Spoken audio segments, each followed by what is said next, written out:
Good morning, everybody. Can you hear me? Yeah.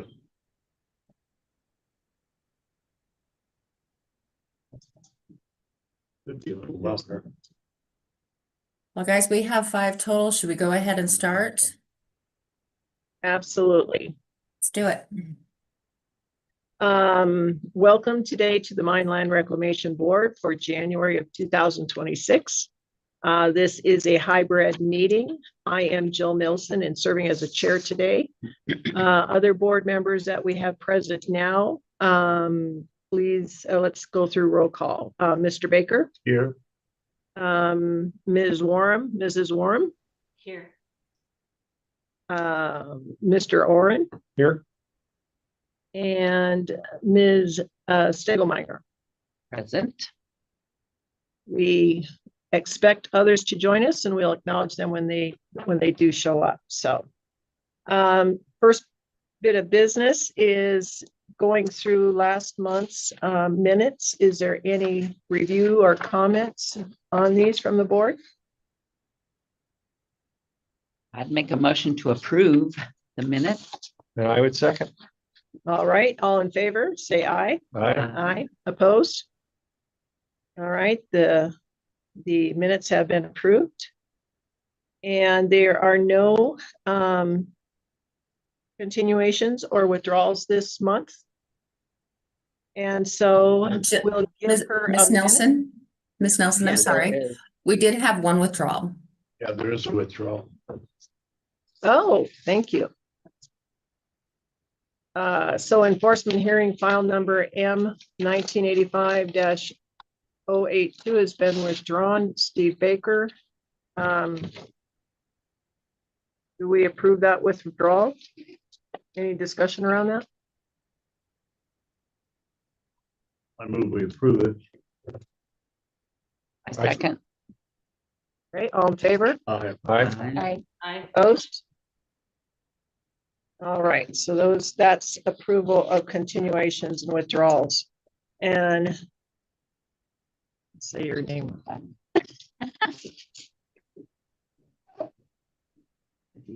Yeah, Ms. Padilla, you joined us as well. I apologize for my lateness. Oh, that is understood. Well, why don't we start with the division director report first this month? We have Ms. Padilla a minute to settle in. Mr. Cunningham, would you take it away for us, please? Thank you, and good morning, Madam Chair, members of the board. Michael Cunningham with the Division Director's Report. I'll just note that the division does have an upcoming hearing, this scheduled for this Friday. It's the Joint Ag Smart Act hearing.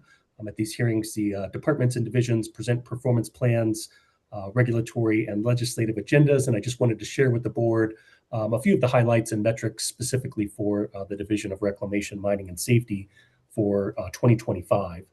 Starting with our inactive mine reclamation program, proud to inform the board that last year that group safeguarded 288 mine features out there in the wild.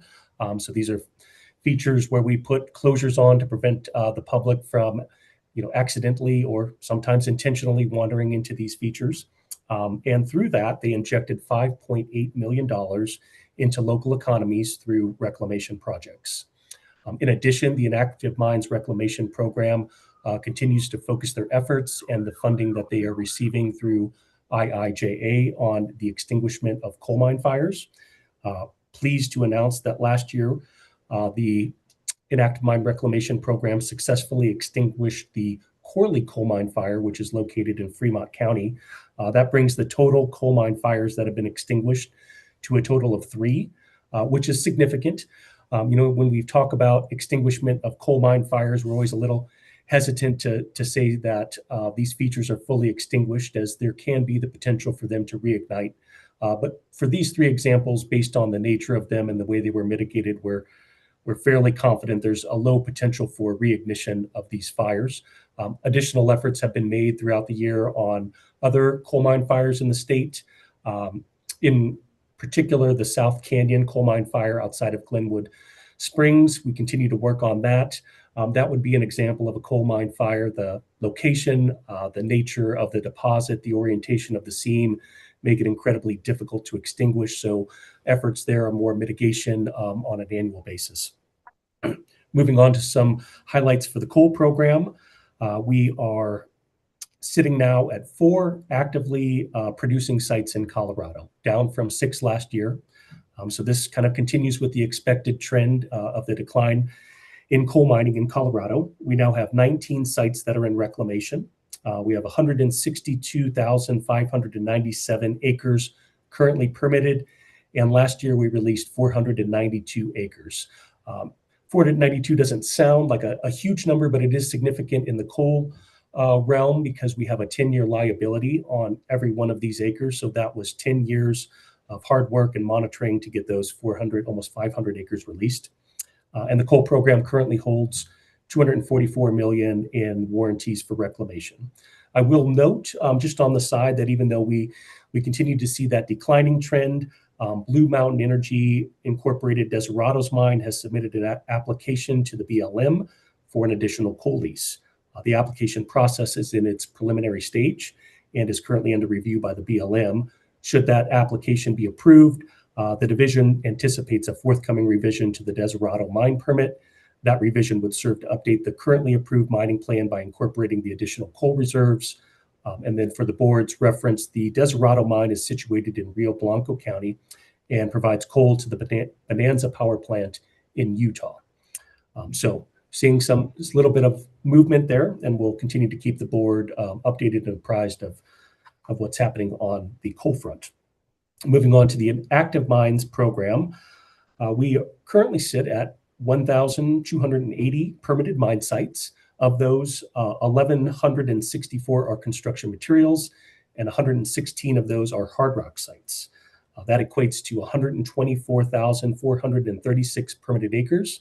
And last year, the Active Mines Reclamation Program released 5,280 acres out of the program. And we hold a collective financial warranty of $1.5 billion. So just a few highlights from some of the information that we'll be presenting at the upcoming hearing. As I noted in my December briefing for the board, the Division of Reclamation, Mining, and Safety, along with ECMC, will be pursuing legislation to obtain primacy for underground injection control wells from the EPA. We are currently working with the Office of Legislative and Legal Services on draft language and expect that bill to be introduced shortly. I will continue to provide updates as that bill advances. Also upcoming in the next couple of weeks at the beginning of January, I just wanted to let the board know that we will have our annual meeting where we will go before the Colorado Department of Public Health and Environment's Water Quality Control Commission to provide our annual report as an implementing agency for groundwater standards. I've realized that in the past, we've probably made a note of this for the board, but I think what we would like to do, just in an effort to be fully transparent and to share some of the good work that our staff does as it relates to the protection of groundwater resources, is we will share that presentation that we give to the Water Quality Control Commission with this board. It's a relatively short presentation, high level on some of the different sites that we're monitoring and the work that's being done there. And I'll work with Russ and Cammie to figure out a good time to put that in the agenda, but if time allows, we'll try to do that at the February hearing. Last note for the board is just a quick personnel update. We have an open job announcement for an accountant 4 position. This was posted on January 14th. The position is situated within our financial services section, responsible for organizing, planning, budgeting, fiscal management, and auditing, legislative information, purchasing, and administrative support for our 4 programs. The closing date for that announcement is January 28th. With that concludes my update, and I'm happy to take any questions from the board. Thank you, Mr. Cunningham, and we look forward to the presentation certainly next month. Any questions from the board? Next month we will. All right, thank you very much. Now, if we could get an update from the Executive Director's Office, please. Thank you. Thanks for letting me go after Michael as well, and apologies for my tardiness. First, I just want to say a big thank you to the Division of Reclamation, Mining, and Safety staff. We have a social media specialist in the executive director's office who did a bunch of analysis on social media. And DRMS's posts around mines, abandoned mines, safety, reclamation are incredibly popular. So they are doing a lot of education around all of those efforts, and it's really reaching the public, and it's a great way to do that. So just kudos, Michael, to your folks for all the work there. I don't know who's the person behind the scenes, maybe it's secret, but thank them for us. In federal updates, the BLM oil and gas lease sale for Q1 will be held in March, and the Q2 lease sale will be held in June. DNR and CPW are providing comments on these sales, which bring to the BLM's attention parcels that overlap with wildlife habitats and state properties. And then our executive director's office is also working on comments on WOTUS, Waters of the United States. And as you all probably know, for decades, there have been various interpretations of the term WOTUS. It dictates federal jurisdiction for protection of streams and wetlands. In 2023, the Supreme Court narrowed potential jurisdiction in their ruling in Sackett versus EPA. And since 2023, a Sackett compliant rule executed by the Biden administration has dictated federal jurisdiction. However, newly released rules go even further and reduce federal jurisdiction in Colorado by as much as 93%. To address this, last year, the state passed House Bill 24-1379 to fill the gap. And the state program creates a baseline to ensure projects can move forward with certainty while protecting Colorado waters. And then in terms of other updates, I think last time I talked about the Front Range mountain pine beetle that really has the potential over the next 10 years to change the landscape and to change wildfire risk up and down the Front Range. So we have, we're working hard to put together a mountain pine beetle task force with DNR, the State Forest Service, and the Division of Fire Prevention and Control. And those appointments are set to be made by February 1st. We really want to have attention on this and really reach across jurisdictional lines to have a planned approach on how we're dealing with the mountain pine beetle epidemic. And then finally, the Energy and Carbon Management Commission and CPW are moving forward with their annual high priority habitat map update rulemaking with draft maps published. And this year's update will focus on Southeast Colorado. This is really provides that mapping for high priority habitats to provide more information for oil and gas development in Colorado. And with that, that's it for me. Thank you very much. Any questions for Wendy? I might have asked you this before. The mountain pine beetle, is that ponderosa pine? Mm-hmm. Okay. Yes. And it's not hopping over to other pines or That I'm not a forester, so it might be. I don't actually know. It's a good because question. the one that got the lodgepole is just lodgepole. Yeah, that's a good question. They're pretty species specific. Yeah. I don't know. And the warmer weather tends to create happier beetles producing more and more. How do they attack that? I mean, how do they approach that beetle? I think that's what the task force is really going to talk about. We have a program called the Colorado State Wildfire Action Program that puts out grants to do wildfire mitigation. So that's a lot of, mechanical treatments, chainsaws and thinning forests and things like that. And there's also programs through the State Forest Service. So what we want to make sure of is that all the funding is kind of leveraged together so that we can have a bigger impact than kind of the different programs working on their own. Well, what do they physically do? Do they chemically spray it? Do they? That is a great question too. I am not a forester, so if I even tried to make something up, it would probably be wrong. Well, I live on kind of a forest area. Uh-huh. When I've seen a tree infected with a beetle, I just cut the tree down. Right, I think that's, from my understanding, I think that's a lot of what wildfire mitigation is. That's about all they can do. Yeah. But, and then making sure that wood is not transplanted to another part of the state for firewood or whatever, yeah. In my situation, what's interesting, when I cut the tree down, they don't seem to infect another tree. And I don't get that, but I'm not. I'll email you some resources, because I know we have a website with a lot of people smarter than me have put all of that information there. So I'll send you links on the latest there. And there's probably a lot to be learned from the lodgepole, Yes, because yeah. there were lots of different techniques that worked well and didn't work so well with lodgepole pine. And that information, I assume, is on the department's website as well, huh? We're standing up a web page. I don't know if it's live yet or Okay. not for the task force and for information all about it. Task force first, then the action comes. Yeah, mhm, yes. All right, thank Yeah. you. Any other questions? I like the comments about the DMRS social media site. That's good to see the reputation of them. Proceeding.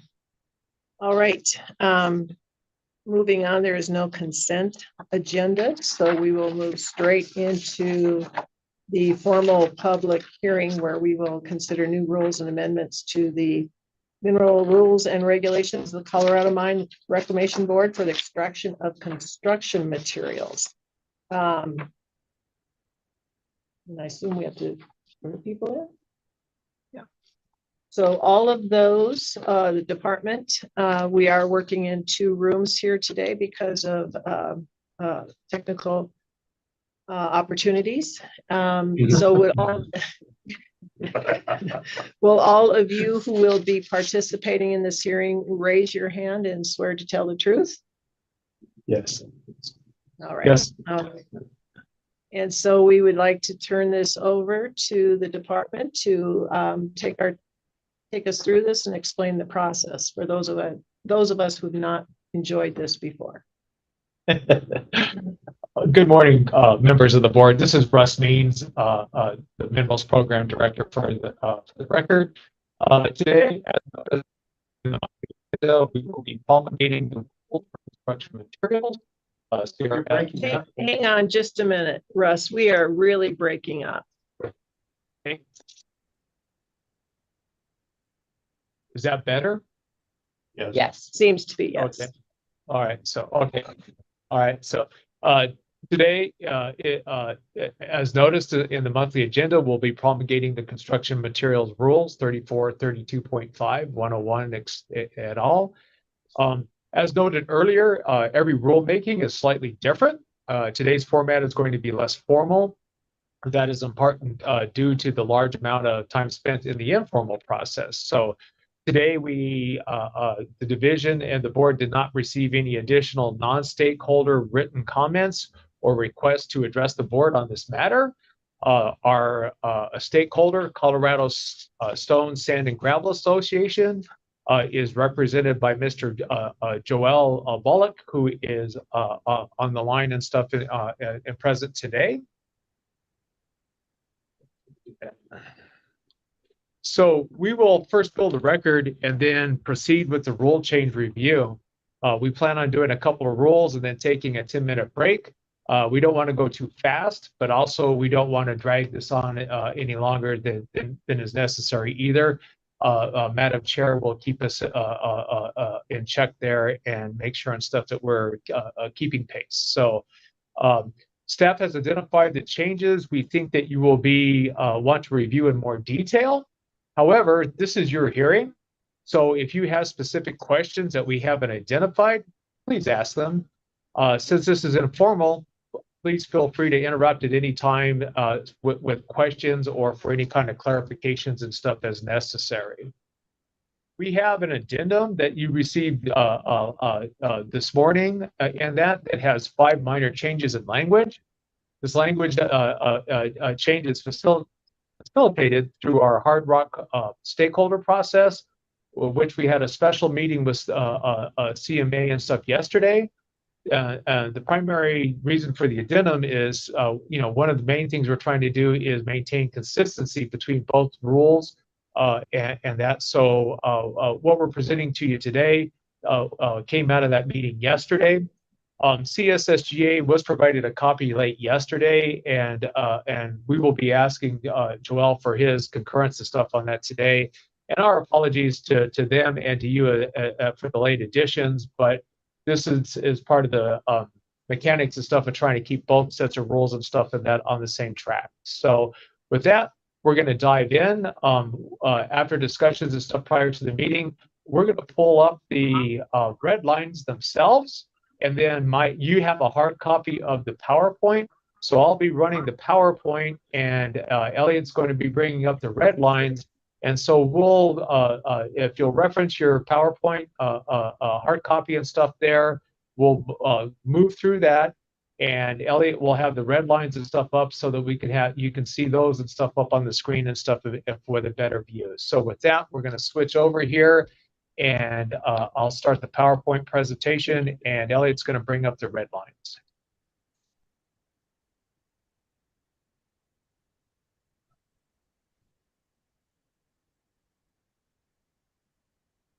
Okay, so as noted, this is for construction rules promulgation, DRS 3432.5-101, and it's January 21st, 2026.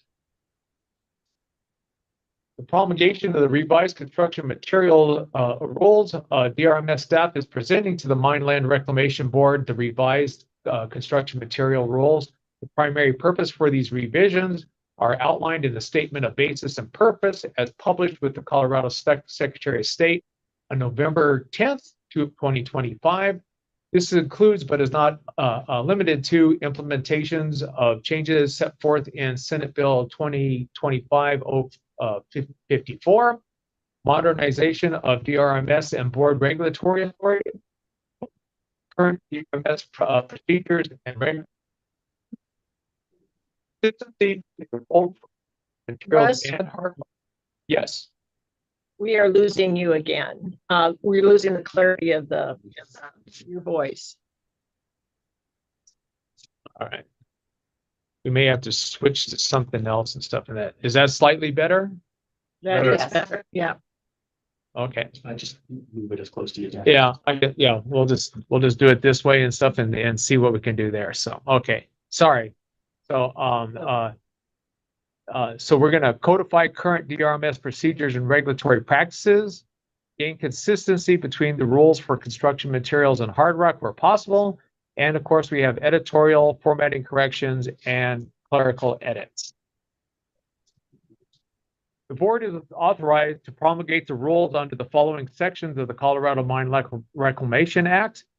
CSR 3432-106, parent 1, parent C, section 3432.5-108, and sections 3432.5, 117, 118, and 122. The notice procedure for the formal rulemaking. The notice for formal rulemaking was posted on our website. We also provided notice to operators, known stakeholders, and the general public via the Secretary of State, emails to known parties, and as noted, it's posted on our website. We also included the schedule for the rulemaking, a final draft of the construction materials rule red lines, which you have a copy of, and a statement of basis and purpose. Really quickly to recap our informal process. Informal stakeholder outreach meetings were held on July 23rd, August 27th, and September 24th of 2025. The division invited and accepted written and verbal comments and amendments to the draft rules based on feedback. Board filed the notice of rulemaking hearing and draft proposed rules on October 29th, 2025 with the Secretary of State. That notice and the draft rules were published in the Colorado Register on November 10th of 2025. The formal stakeholder participation and timeline. All interested parties were noticed and required to submit formal party status requests by November 20th of 2025. One party responded, the Colorado Sandstone and Gravel Association. The deadline for submitting party pre-hearing statements and alternative language was December 3rd of 2025. No comments were received. A virtual formal party stakeholder meeting was held on January 7th, 2026. And deadlines for all non-party written public comments and requests to address the board at the hearing was January 9, 2026. No comments were received as noted. So with that, we're going to start going into the rules. You have in front of you a notebook and that's got the red line version of the rules and stuff there. So as we move along, I'm going to try to steer you towards the pages and stuff and that where we're having discussions. So the majority of the changes in Rule 1 relate to, as noted, clarifications and codifications of standard process, modernization and improvement of communications, reformatting, and consistency with hard rock rules. We want to note that the primary issue discussed in the informal process was temporary cessation. And staff wants to note that that was vetted in the hard rock rules in 2022. And the additions and edits here are the process used for both sets of rules and for consistency that were adopted in 22 for both of them. So we're simply bringing that language and stuff over to the construction material side. So with that, we're going to start with the general rules, provisions, and requirements of the permit process of Rule 1. Well, we're going to start with definitions. What's the page number? It's up there. We start on page 10. Yeah, it starts on page 10 Of the report. of the board packet. Yeah, I had that up there and stuff. So we're going to bring this up to like I said, we have some things and stuff that we know. If you have other questions and stuff and that on definitions and stuff, please feel free to chime in and ask those questions. But first thing, one and stuff is definition 13 is the clarification of work days, calendar days, and when decision dates fall on weekends or holidays.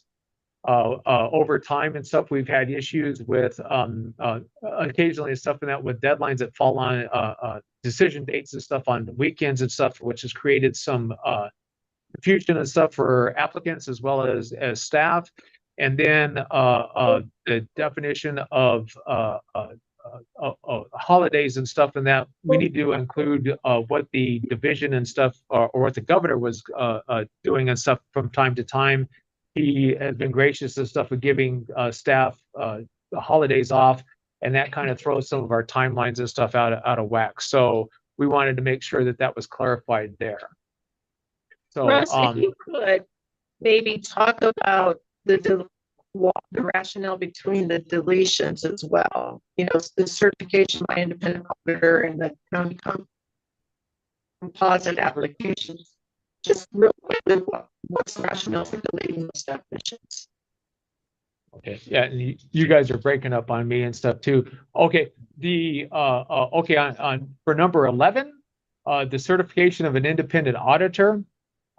This is part of the changes and stuff that came out of the legislation and stuff that we had for Senate Bill 2554.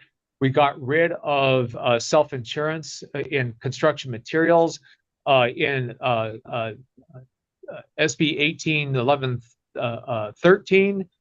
They did away with self-insurance for hard rock, but they didn't do it in construction materials. So Okay. this is so the reason that's being struck out and stuff is because in the 054 we brought that language and stuff over for self-insurance so that nationally coal mines and others and stuff and that self-insurance and stuff went away. And so by doing that, we're mirroring and stuff that. So operators are no longer allowed to be self-insured. It's a very complicated process, as you can imagine, and that's where that certification by independent auditor comes in. Thank you. You bet. If you want real quick on the county composite applications that are being struck out, This was something that was added into the rules back from my research and stuff, maybe around 1994, 95. There may have been one or two applications and stuff that came in that way. However, there has not been an application like this and stuff submitted by a county and stuff since at least the mid 1990s, and so it's obsolete. Most counties and stuff don't do a large amount, like 10 or 4 or 5 permits at one time anymore. If they do anything, they do one, and a lot of them and stuff anymore contract that out and stuff to other operators. So Thank you. you bet. The new number 14 discusses development. This definition is a direct transfer from hard rock into construction materials for definitions. This was part of that process and stuff for the last hard rock rulemaking and stuff, where the main focus of that, along with the implementations of perpetual water treatment issues and stuff, was coming up with terms and stuff for development, mining operations, and that kind of thing and stuff in that. So that's where this language is coming from. So that's a direct transplant from what the board approved and stuff in 2022. So number 15, there's a minor change here, but we wanted to flag this and stuff for the division in that, or for the board. And the biggest thing and stuff is that this includes the language and stuff in that regarding monitor wells for baseline hydrological investigations and stuff in that. So yeah, so we're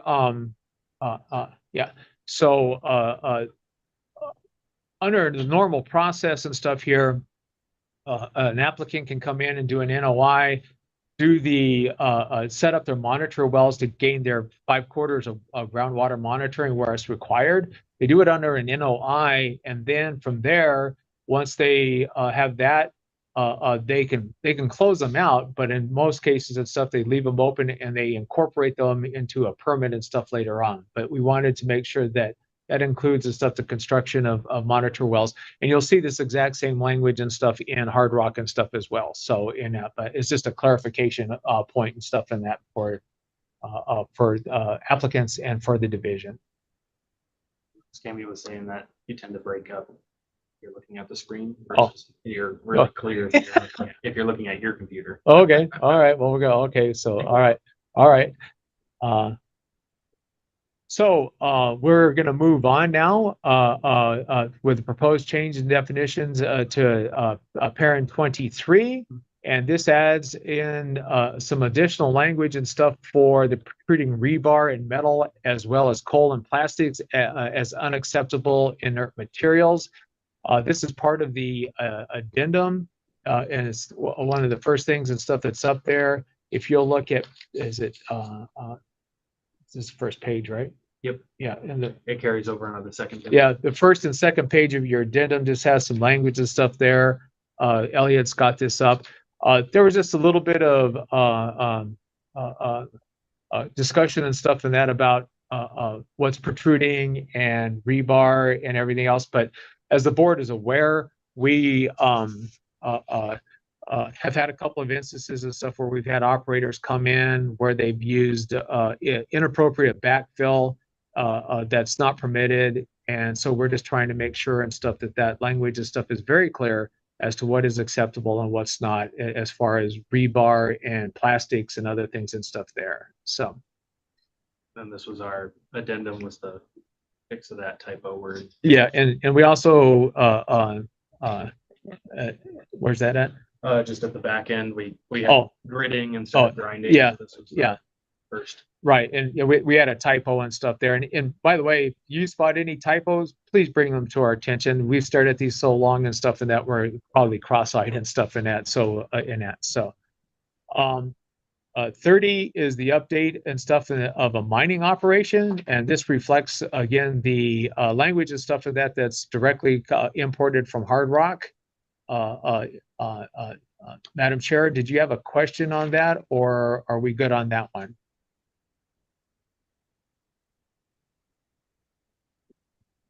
Nothing? Okay.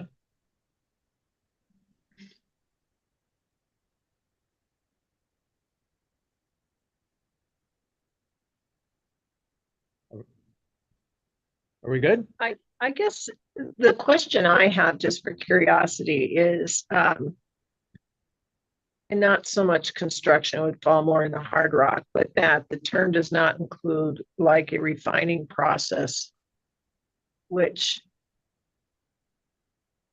sounds like an oil and gas term, but there are refining processes in gold operations. So maybe that's a question for next month, but for consistency, is I was a little surprised that the smelting refining was not part of a mining operation.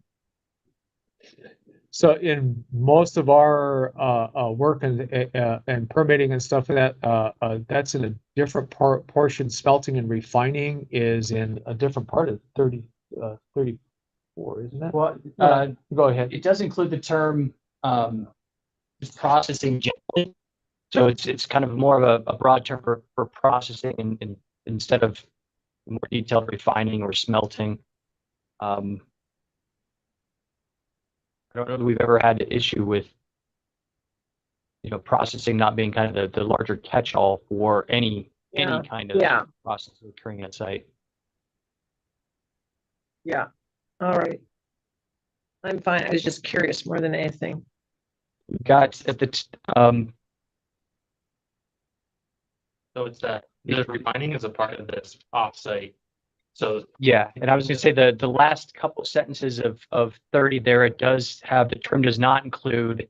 It has kind of a laundry list that does include smelting, refining, cleaning, preparation, or transportation that are not conducted on affected land. So the way we've interpreted that, if they're doing smelting, refining off-site, that's not part of the mining operation. If they're doing that on-site, it is part of the mining operation, and it needs to be permitted. It's similar to that Highway 72 matter that we just had in litigation. They were processing on site. It, wasn't necessarily clear if they were actually smelting or refining, but because all of that was happening on affected land, it would fall within this definition of mining operation. Okay. I was thinking of that in particular to make sure it's clear to a potential operator if their site does pertain or does not. Yeah, and I think through the application process, for the most part, the general processing term would indicate that they likely need to include that information in their application because it would be a mining operation. If they're doing smelting, refining, further processing offsite, again, hopefully their application would indicate that, and then they engage in discussions with the division on if that needs to be included or not. Likely, if it's further processing offsite, it's not something that's something that we do the process. All right. Thank you, Mr. Fugate. I think what we need to be very intentional today is whenever someone is speaking, they take the speaker and put it right in front of them. Otherwise, it's breaking up. Yeah, it's right next to me. I'm talking into it. So we may pause and see if we can't work through this because I think we're getting feedback on both ends. Okay. And you're getting feedback from me right now? You're clear right now, but every once in a while it breaks up. So I suggest maybe we take just a brief recess and see if we can work through this. Yeah. Yeah, maybe we'll go off the record and we'll just try some sound checks here. Yeah, we could not hear that. Switch over to the mic and stuff like that. That's with the camera and stuff there. Oh, yeah. But go I'm to trying to camera mic from just that's the way I promise you right now. The rest of that's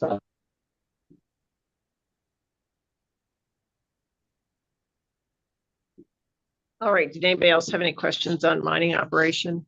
Did I drag it out long enough? You did a good job.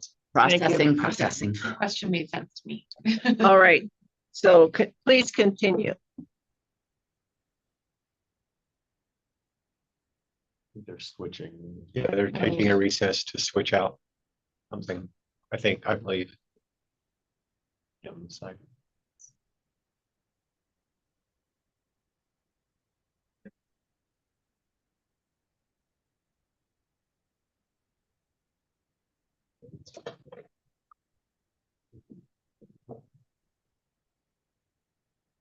Yeah, Bill, I've done some forest disturbance work, and the beetles are very species specific.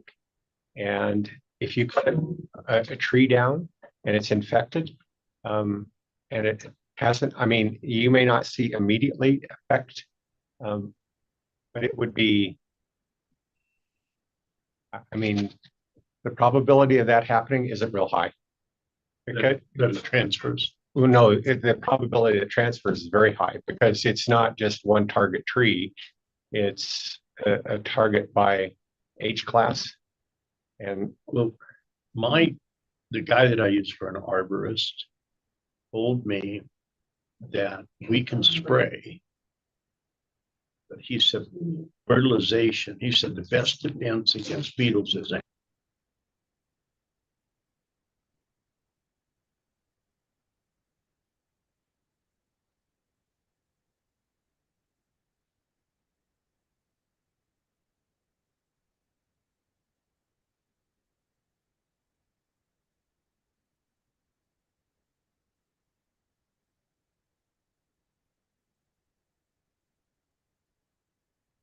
Easy.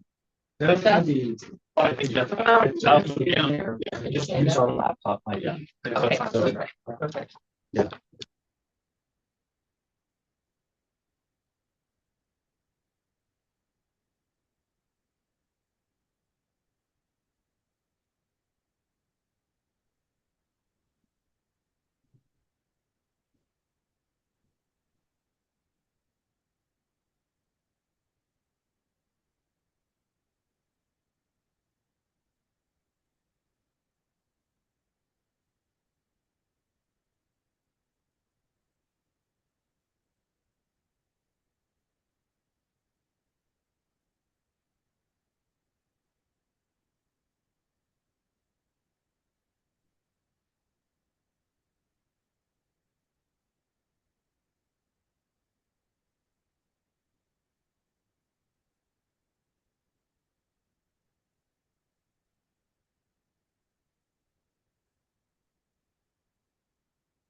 There we go.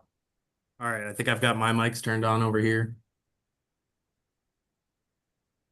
I can hear you, Elliot. All right, can you hear me now? Yes, I can. All right, cool. All right. Well, we'll pick up and stuff where we took a quick break there. Maybe We're we should gonna, have that microphone. Oh no, that's that one. That's off, right?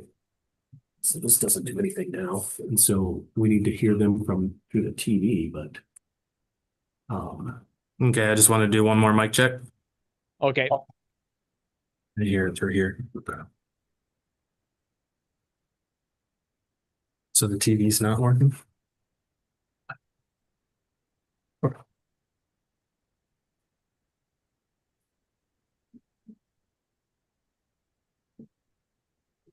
YouTube. I don't know if Cammy told you, but everything was working fine on Friday, and then she came in on Monday and the whole system was gone.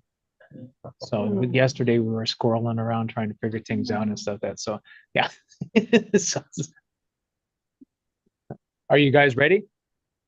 We've got it set up right now through my computer. We're trying to figure out the conference TV right now. Is it all the way up? Yeah, you sound great. So This is all through my computer. Um, You not hear them now? not on that machine. Good holes there. No. I could just hear Russ just now. Russ, but yeah, trying to. I'm saying this TV that we've got set up on here for this conference room isn't now. Now it's not working.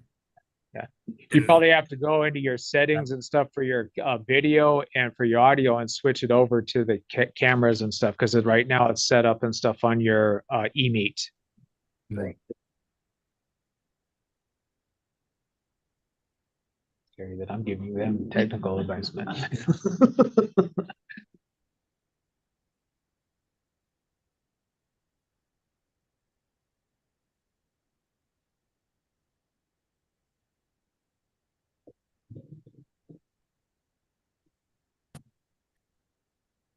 Hey Russ, can we get a test? Yeah, we're getting a lot of echo now and stuff and that. I think you need to mute your computer now.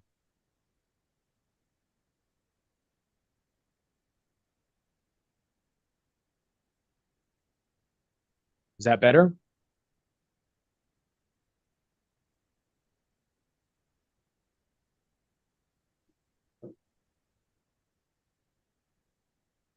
Yeah. Okay, I think we're all set. All right. It still sounded like it had a little bit of an echo in that. So, all right. I think we fixed it. Okay. Very good. All right. Well, we'll pick up where we were at. We're in Rule 1 under the general provisions and requirements. We're talking about definitions. We just got done with parent 30, which is mining operations, and we're going to look at parent 44. I have a question about 38. About 38. Okay. We're getting an echo back from you guys. Definition of party, and it just seems like that's used commonly to mean a lot of different people. This says just someone adversely affected. But I would think we would talk about a neighbor who was happy with it, or someone involved. There would be another name for that. But it seems like party is hard to keep this definition. This has been a long-standing definition for what a party is. Stuff. The bar is not really high for a party and stuff, and that the board has always been pretty willing and stuff to bring somebody in and stuff. But for a legal definition of a party and stuff, that's and we didn't do any changes and stuff in here and stuff. But there could be someone who is aggrieved as well as somebody who's in support. And when we get comments and stuff in that during our application process, if somebody has a positive comment, they're considered a party just as much as somebody who is otherwise affected and stuff in that in a negative way and stuff too. So it's kind of all encompassing, but they have to, and Jeff, you can jump in here and stuff in that if you want to and stuff, and probably give a better definition or explanation than I can and stuff, but it's providing to make sure and stuff that anybody that is interested and stuff has legal access and stuff to the board. Jeff, do you have anything to add to that?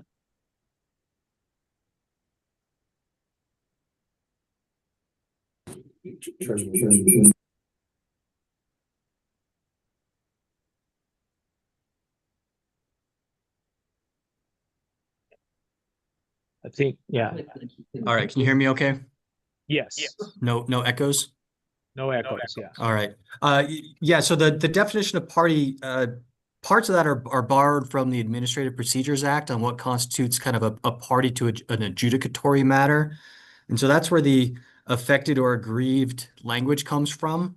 And it is to kind of capture anybody who either positively or negatively is impacted by an application or an action of the division or board. I'm not sure how long this has been in the regulations, but it's been there quite a while, and it's I think purposefully drafted as broadly as possible to allow people to at least petition to become parties, and they just have to prove up how they're directly adversely affected or aggrieved. It's kind of that standing requirement for somebody to become a party to a matter. So I don't know if that really answers the question, other than it's borrowed from the Administrative Procedures Act for adjudicatory hearings. I'm just imagining somebody who's supportive and if they're directly affected but not adversely, so wouldn't it make sense to, I mean, maybe this is way too difficult to change because of the legalities, but directly or adversely affected. It makes sense to me for just what we deal with, but I don't know that it's worth trying to change. Well, I think in that instance, it would be if the application is denied and they're supportive of it, they would be adversely affected by that denial. So they could still be afforded party status. A party can petition or become a party on both sides of an application, either in support of or against an application. And because the board hasn't acted yet, it's unclear as to who potentially is adversely affected. They just have to make that showing that they're not just potentially impacted by the decision of the division or board, but their interests are also entitled to kind of protection under the act. We want to make sure that how they're impacted is something that is under the board's jurisdiction. Yeah, and this is Chuck, just kind of piggybacking off what Jeff said, like that idea that when they're making a determination on party status, we don't know what the board's decision is going to be. And so I think that kind of goes to like the word you're struggling with is adversely affected. When making the call on, yes, this person has party status or not, I think the adverse that we're looking at is either way. So would this person's interest be adversely affected if the board approves the permit? Yes. Or would this person's interest be adversely affected if the board denies the permit application? And the answer is yes. That gets them to party status. So it's, we're taking that language from the Administrative Procedures Act and trying to apply it broadly so that we cover both sides, depending on the outcome, because we don't know what the outcome's going to be when we're making those calls on party status.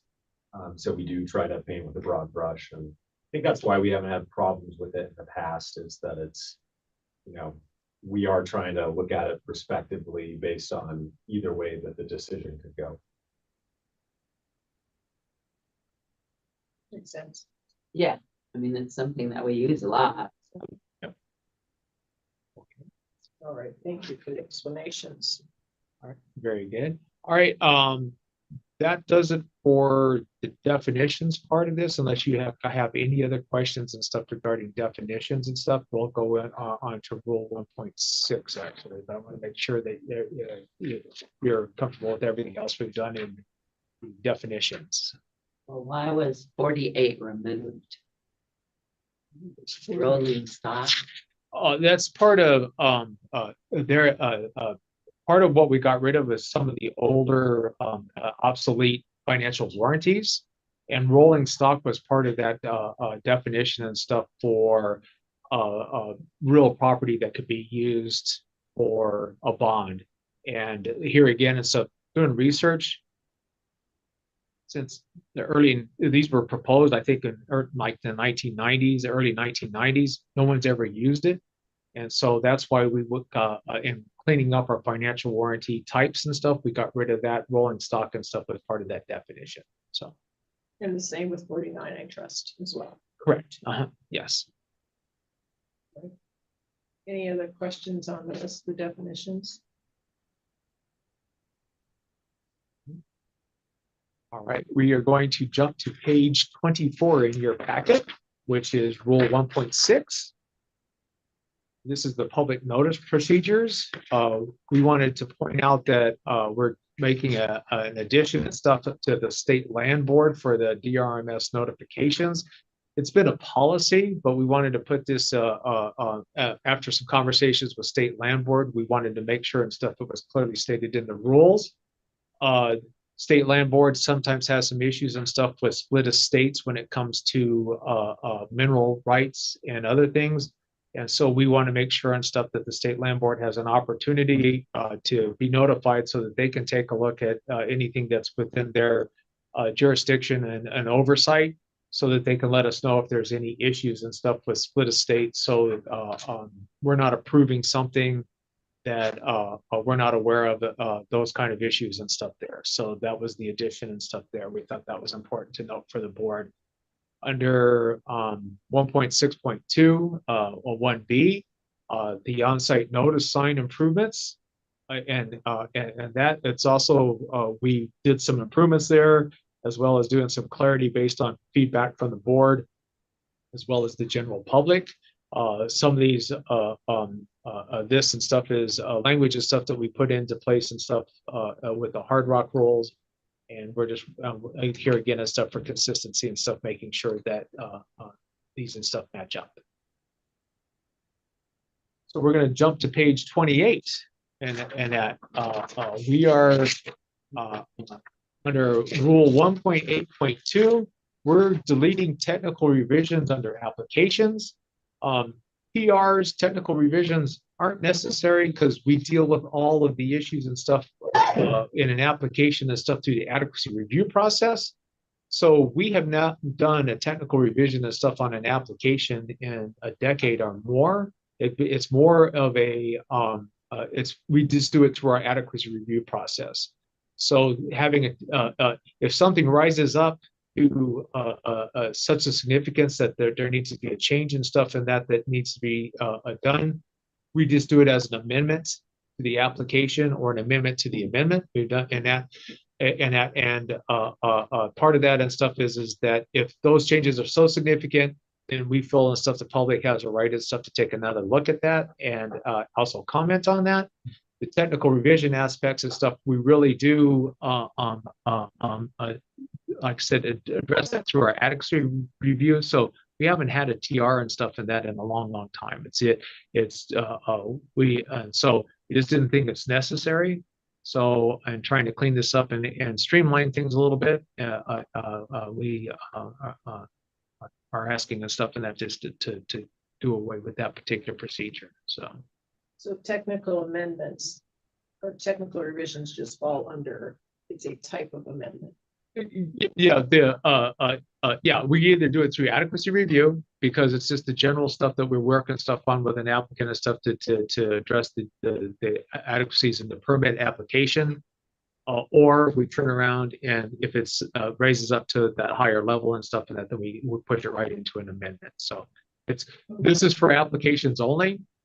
And permits and stuff and that, of course, and stuff do TRs and stuff all the time. But for an application process and stuff, it just doesn't line up with our current practices. So, any questions? More questions on that? We'll jump to page 32, which clarifies and codifies the requirements regarding the documentation required for a succession of operator. And Joelle, I know you're there, and that if you have anything and stuff that, please feel free and stuff to jump in and stuff at any time if you have comments and stuff and that.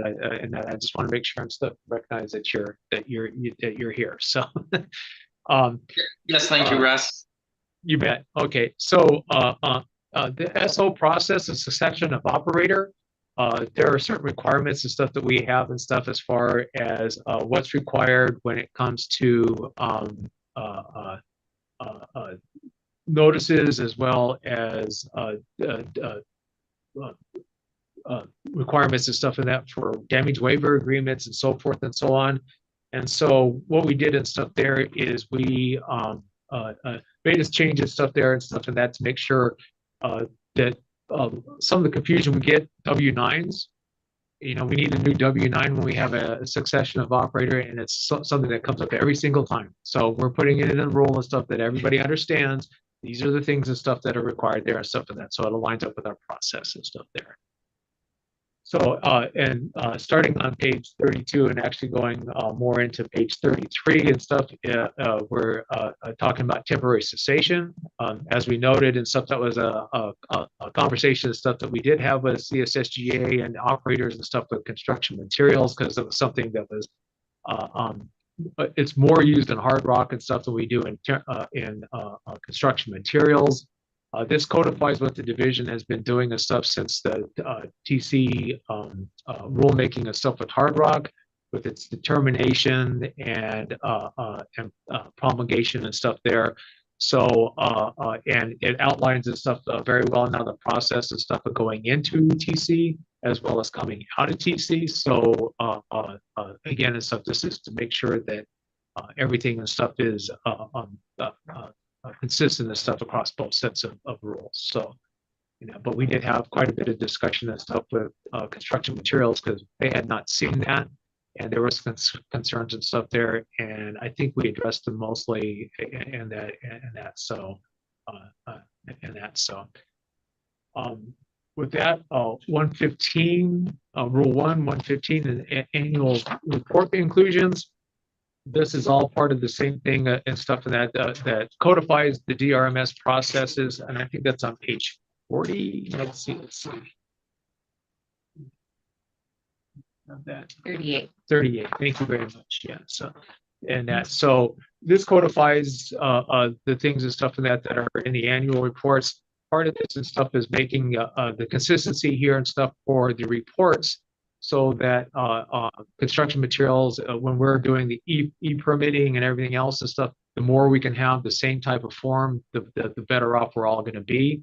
And so that's what's the intent and stuff here. And then a bigger change and stuff that we had, which begins on page 40, is with the miscellaneous permit administrative changes. Before, rule 1.16 was one big long paragraph. And so it was very buried. There was information and stuff that was kind of buried in there. So we broke this out into different sections so that people, operators and stuff, can understand and stuff, and that specific things and stuff that are defined and stuff and necessary there. And the one thing that we're adding in here, as well as in Hard Rock, is 1.16.7, and that's what happens in the unfortunate event of a passing of an operator. It happens often enough and stuff that we felt that we needed to address this. It happens a couple of times a year, maybe, and stuff in that, where we have somebody and stuff in that passes away. And so we want to make sure and stuff that it's in rule and stuff, that there's a process and stuff involved there of what we need. And we didn't put a hard line on this as far as when that needs to be done and stuff, and that because we understand and stuff the sensitivity of the issue. And that, but we have something we can point to and stuff to say this is what you need to do, and in a timely fashion. So, and that. Is there any questions and stuff in that through Rule 1? Okay, I have one from a recent hearing.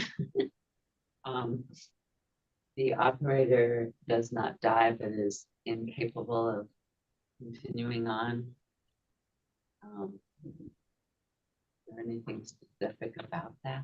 No, that doesn't happen very often. And then what we do is, so it's kind of like on a permit by permit basis. We take a look and stuff at the what's the best path in that.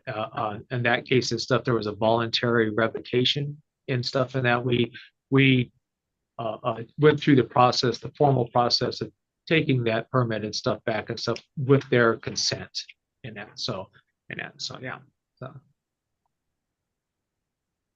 Elliot, do you have? To have hard, fast rules on that. Yeah, no, yeah, and it depends on it. You know, years ago and stuff, we had somebody come in and ask for a bond reduction and stuff and that because they needed the money to get the ashes for their wife, and that was so sad, you know. So yeah, so we deal with some weird things and stuff that, but there are one-offs or several offs and stuff in that. So, but we do our best and stuff there. So. Everyone comfortable? Any other questions or comments through? This is Joel Bolduc from the chair of the Land Environment Committee at CSSGA. I have one brief comment. Section 1.6.5, it's a trivial change. Let me see. Sorry, Russ, it's way back. This, yep, 1.6.5, it's a trivial change there, the addition of the language certified or notarized. Some newspapers notarize and some certify. And this is a type of change that's much appreciated because when we get a certification, but it doesn't meet the regulation, we get into a rock and a hard place. So addition of this language is very much appreciated. I just wanted to pass that along.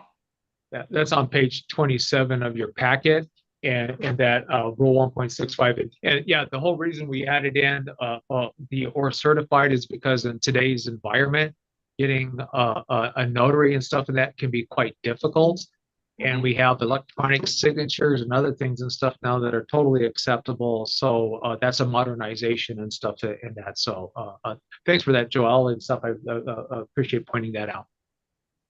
We're trying to make it a little easier in some cases. All right. I'm gonna do rule 2 here really quick, and then maybe it's time to take a quick break. Rule 2 and stuff, and that begins on, yeah. Page 49. There's a lot, all the changes and stuff that are here and stuff are for clarification and codification of standard process. Modernization and improvement of communications.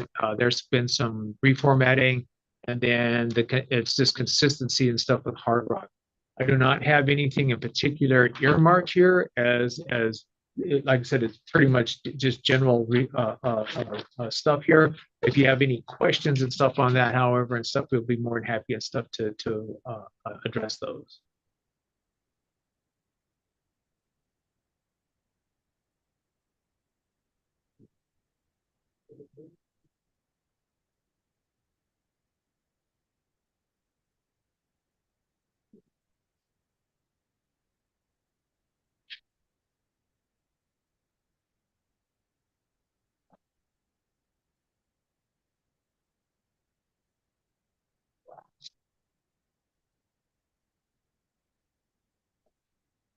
Anything? Any comments? Looks great. Okay. Madam Chair, do we want to take a break or do we want to plow into rule 3? I think it'd be good to take a 10-minute break, but just to make sure that we're all clear on rule 1 and 2 from the consensus point. The objective here today is to have our issues resolved, but we're not going to make a formal motion until next month. So it's to make sure we're keeping up on this and that there's no lingering comments. All right. But let's take a 10-minute. Okay. So it's we'll come back. Well, first we're 15. That's fine. Okay, so let's come back at 10:25. 10:25. Very good. All right.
Yeah, just. Hey, Michael, can you hear us?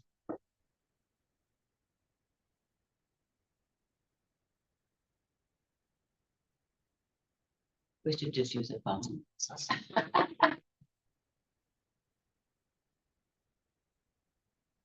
It's FaceTime us. Can you guys hear us? Yeah, there's still some scratchiness. Can you hear us? I can hear you just fine. But it's my computer here. Actually, that works. I can hear Michael pretty well. You can? We're just running everything through the TV. That's what we're on right now. Mic and audio through the TV. Okay. And I think over here, we've got the microphone as the speaker. So I think that's part of that issue.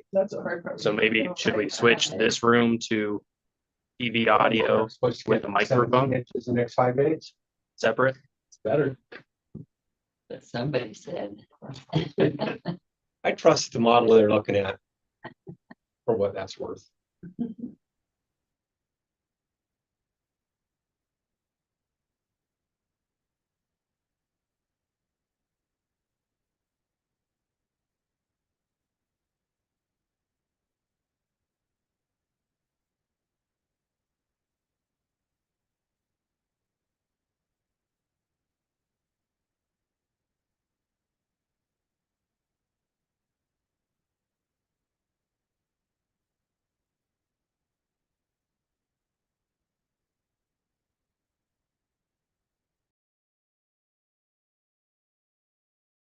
A little bit of snow. Hey, Michael, can we try that? Winds will come through and scalp it off and then it warms up. Right. It's been like multiple days. Can you give us a test sound? Got some snow. It's gone. And what's left is covered in dust. Yeah.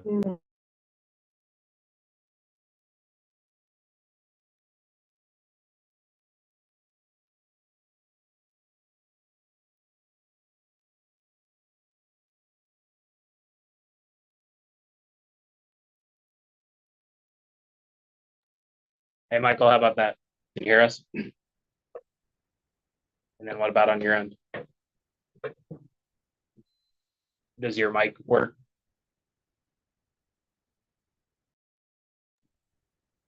Our mic's not working. We're getting a lot of feedback if we use laptops. We should mute that. Can you hear me? Yeah, there's still feedback. Feedback.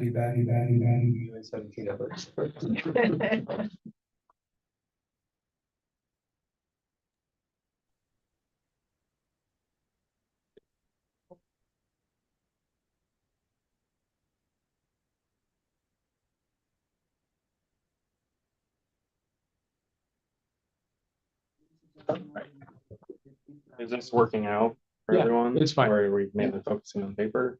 Yeah, it's working. Okay. Yeah, we got it. And I'm trying to tell you what page and stuff, not what room we're rolling to and stuff and that. Yeah. But you're doing fine. So, yeah. So, Elliot, can you hear us? yeah, we can hear you. Now you can? Yeah, we can. Okay, we'll leave it right there. We're just doing everything through the TV. All right, very good. Ready to resume?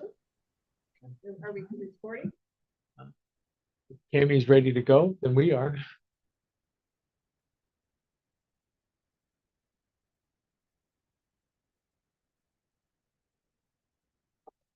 Cammy was open for 1 minute. Cammy asked just wait 1 second while she returns back to her computer to get things set up. Okay, just have her let us know. Okay.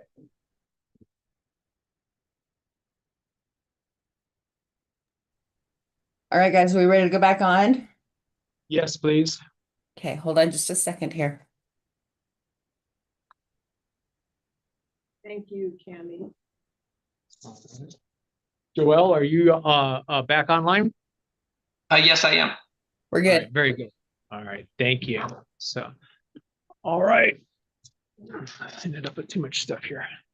So we are going to move on to role 3, reclamation standards, inspections, monitoring, and enforcement. So we'll be going to page 50 to start off with, and that. So, as noted, the changes in the rules for 3-year and stuff are just a lot of it is clarification and codification of standard processes, along with modernization and improvements in communications, some reformatting, as well as some consistency with Hard Rock rules. One of the things and stuff that is in particular of interest and stuff under that's part of SB 25-054 will be in Rule 3.10, which we'll talk about and stuff in that, which talks about native species and pollinators in that. So we'll get to that one here in a second. So we're going to go to page 51 in that Rule 3.1.5 Parent 3. We had some discussions and stuff here regarding the language and stuff regarding high walls. We have with a lot of quarries and also in Hard Rock and stuff, and that we have a lot of high walls and stuff. We added in language and stuff regarding safeguarding and the language where feasible, and then and being blended into the natural topography as approved by the office. So it gives the language gives us some latitude and stuff in working with operators. We have some sites and stuff that are doing a really great job and stuff of resloping and blending. We also have a lot of historic quarries that don't have the material and stuff there, but we want to make sure that they're safeguarded and where at all possible and stuff are blended in that. So that language and stuff is here as well as in the Hard Rock. So, but we the most important thing and stuff is the language there. Gives the office and stuff the latitude to take a look at it and see what's best for on a site-by-site basis. And that, any questions on that? We'll move on to 3.1.5 Parent 9, which is on the same page here. And this talks about inert fill. We did spend, as I noted in the definitions and stuff here, spend some time and stuff on inert fill. One of the issues and stuff that we had was in the annual reporting, there was never, there wasn't anything and stuff in that asking an operator to tell us and stuff what they were doing with their inert fill. And so this codifies the language and stuff. We ask about it, but this and stuff requires that and stuff that in the annual report, somebody who is bringing in rebar and other things, they need to note that in their annual reports. So that way, there's at least some kind of a tracking and stuff of the material and stuff that's coming in. And if there's issues and stuff in that, then we have the documentation or lack thereof and stuff in that when we come before you. Rule 3.16, which is on page 52, starts off there. This again is some language and stuff that we brought in from Hard Rock. And that it involves monitoring wells. As time has gone on, the board and stuff has wanted more information and stuff in that on groundwater impacts and stuff from construction material sites as well as Hard Rock.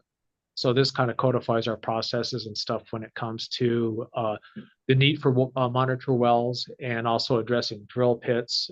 The language and stuff there just clarifies and stuff that if there's drill pits and stuff, what needs to be done and stuff to take care of that. And it's important to note that, you know, not all construction material sites and stuff need the pits or the monitor wells or whatever. That's strictly and stuff on a site-by-site basis and stuff where they're located if they're next to rivers or going to expose groundwater, where we kind of take a look at that. And Hard Rock and stuff, it's a little bit more important when it comes to constituents and stuff that are released and stuff there. So we're going to jump to page 59. Moving right along. And we're going to talk about 3.1.9, Parent 1. This is talks about language regarding erosion protection for topsoil. We added in some clarification language and stuff for standard processes and stuff when it comes to protecting topsoil from erosion. The definition and stuff, and that was a little slim, and staff in that during inspections and stuff when we were taking a look at erosion protection and stuff for topsoil and stuff had asked and that for a little bit better definitions and stuff for wind and water as well, and that. So this is actually a request of stuff that came from staff, and that not from industry or from anybody else. But it does codify and stuff and strengthens what we do there. So we think that's an important aspect. So 3.110, which is at the bottom of Okay, I have 59. a question. Yes, ma'am. Topsoil may be removed and segregated from overburden and other spoil. Yes. Spoil is Uh, anything damaged. No, spoil is any kind of materials and stuff that's not going to be processed. It could be something that maybe doesn't meet specifications and stuff, and that. So there's overburden, and then spoils and stuff also can include post-processing materials and stuff like crusher fines or those kind of things and stuff there. So in that, so topsoil needs to be segregated from any other types of materials.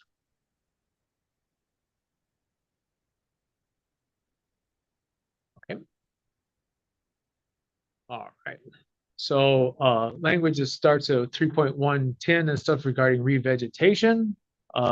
Here and stuff, we've included the language now, and that we wanted to talk about that that comes straight out of the statute and stuff for SB 2554, and that's regarding the encouragement of pollinators and stuff, and that this was going to be giving it a first consideration, but it also notes the stuff in that introduced species and others can be used and stuff when approved by the board or the office. So while we want to do everything we can and stuff to do to encourage pollinators and native species, in some cases and stuff, the site conditions and stuff just aren't quite there. So a non-native species and stuff might be the better way to go and stuff to make sure and stuff that it returns to a beneficial use, and then some incorporation and stuff in that. Hopefully, some of the natives and pollinators will come back in and stuff as well. So, and that, but like I said, that's language that comes straight out of the statute and stuff, changes and stuff that we have there.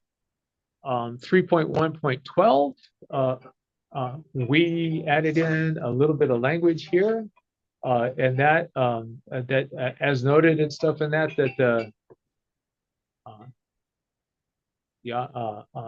and what this is and stuff is the we're looking and stuff at a way and stuff to have a QR code and stuff that may be on signs and stuff where somebody can walk up and scan a QR code, and it'll take them to the division website where they might be able to find out more information when it's in regards to that particular site or whatever.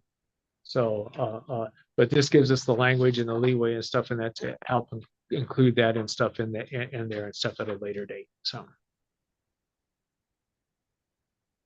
So with that, those are the major changes in Rule 3 as far as the division's concerned. Are there any questions and stuff regarding anything else in Rule 3 before we move on?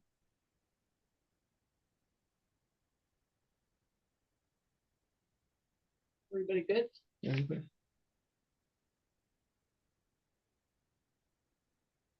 All right.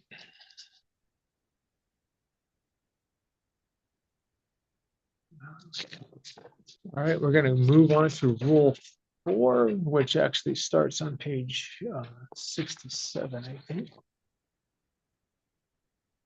And that we'll jump to something here. So in the performance of financial warranty section, we did under the legislation and stuff in that for SB 54 do some changes. We eliminated self-bonding. This mirrors and stuff the requirements stuff in hard rock. We also eliminated the use of real property, which included like fixtures, equipment, salvage, rolling stock, if you will, and stuff. And that. Yes. I have a question. Yes, ma'am. Sir. What is self-bonding?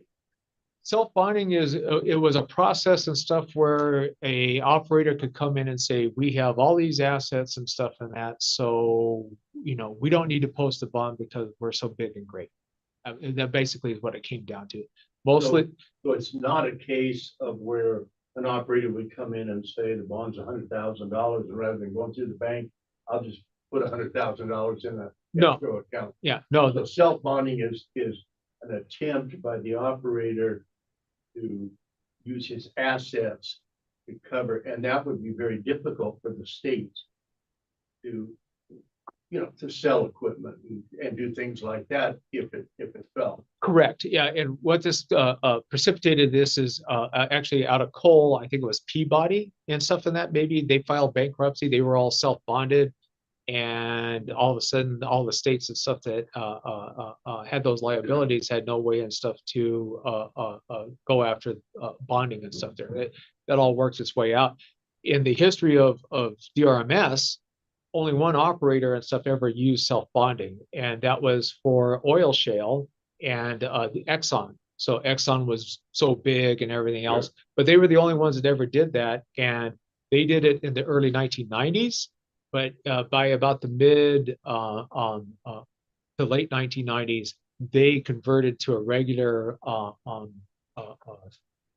bonding mechanism and stuff because of the requirements and stuff for independent auditors and reports and everything else and stuff that were all involved in that. And they discovered that they had to provide their financials in that. So yeah. So when an operator goes to bond, there's a number of different ways he could do that. He's no longer allowed to self-bond. Right. But he could go to a financial institution. He could also negotiate the bond with you guys, right? Well, to some degree. The amount and that and the task and stuff involved in that and stuff and that we always have a discussion and stuff before the amount is set. Yeah. But yeah, there's several different ways for an operator to post a bond, and that. So we don't force him to go to an insurance company. That it's totally their call. So it's we're going to negotiate the amount of the bond, and once that's determined, then there's many different ways he can go, and we don't play a role in that. Yeah, absolutely not. All right. Yeah, and that's and what we were doing here and stuff is, these financial things that were there that nobody used. That's why we got rid of them. In 30 some odd years, nobody's used it. So there, and that everybody pretty much uses a corporate surety is basically an insurance policy. They do CDs, letters of credit, and that.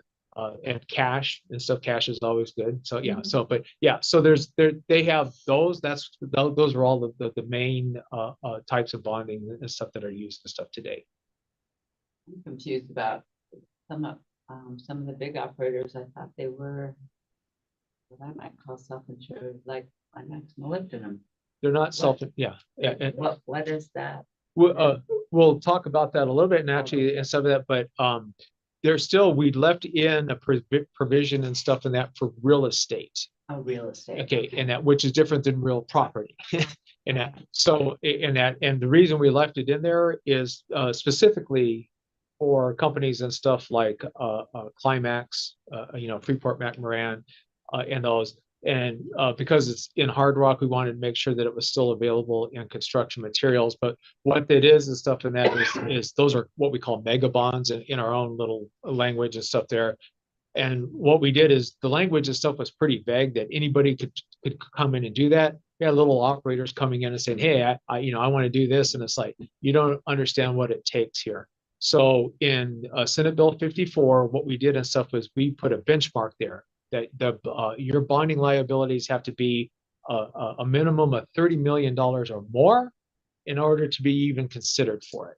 So it still has it open for those big, huge bonds, such as for Henderson, and that we went through here just a couple of years ago. And it leaves it that open and stuff for those because they have the horsepower and the finances and expertise and stuff to do that. And even with that, it took us a couple of years and stuff to get through that process. Whereas it takes it off the table, it eliminates the question and stuff of whether a small operator can do it or not. And when you were discussing earlier this morning about how much bonding, I think you used the figure 1.5 billion, the state as to cover bonds. We don't have it, and the state has none of that money. It's just the state has that guarantee. Yes and no.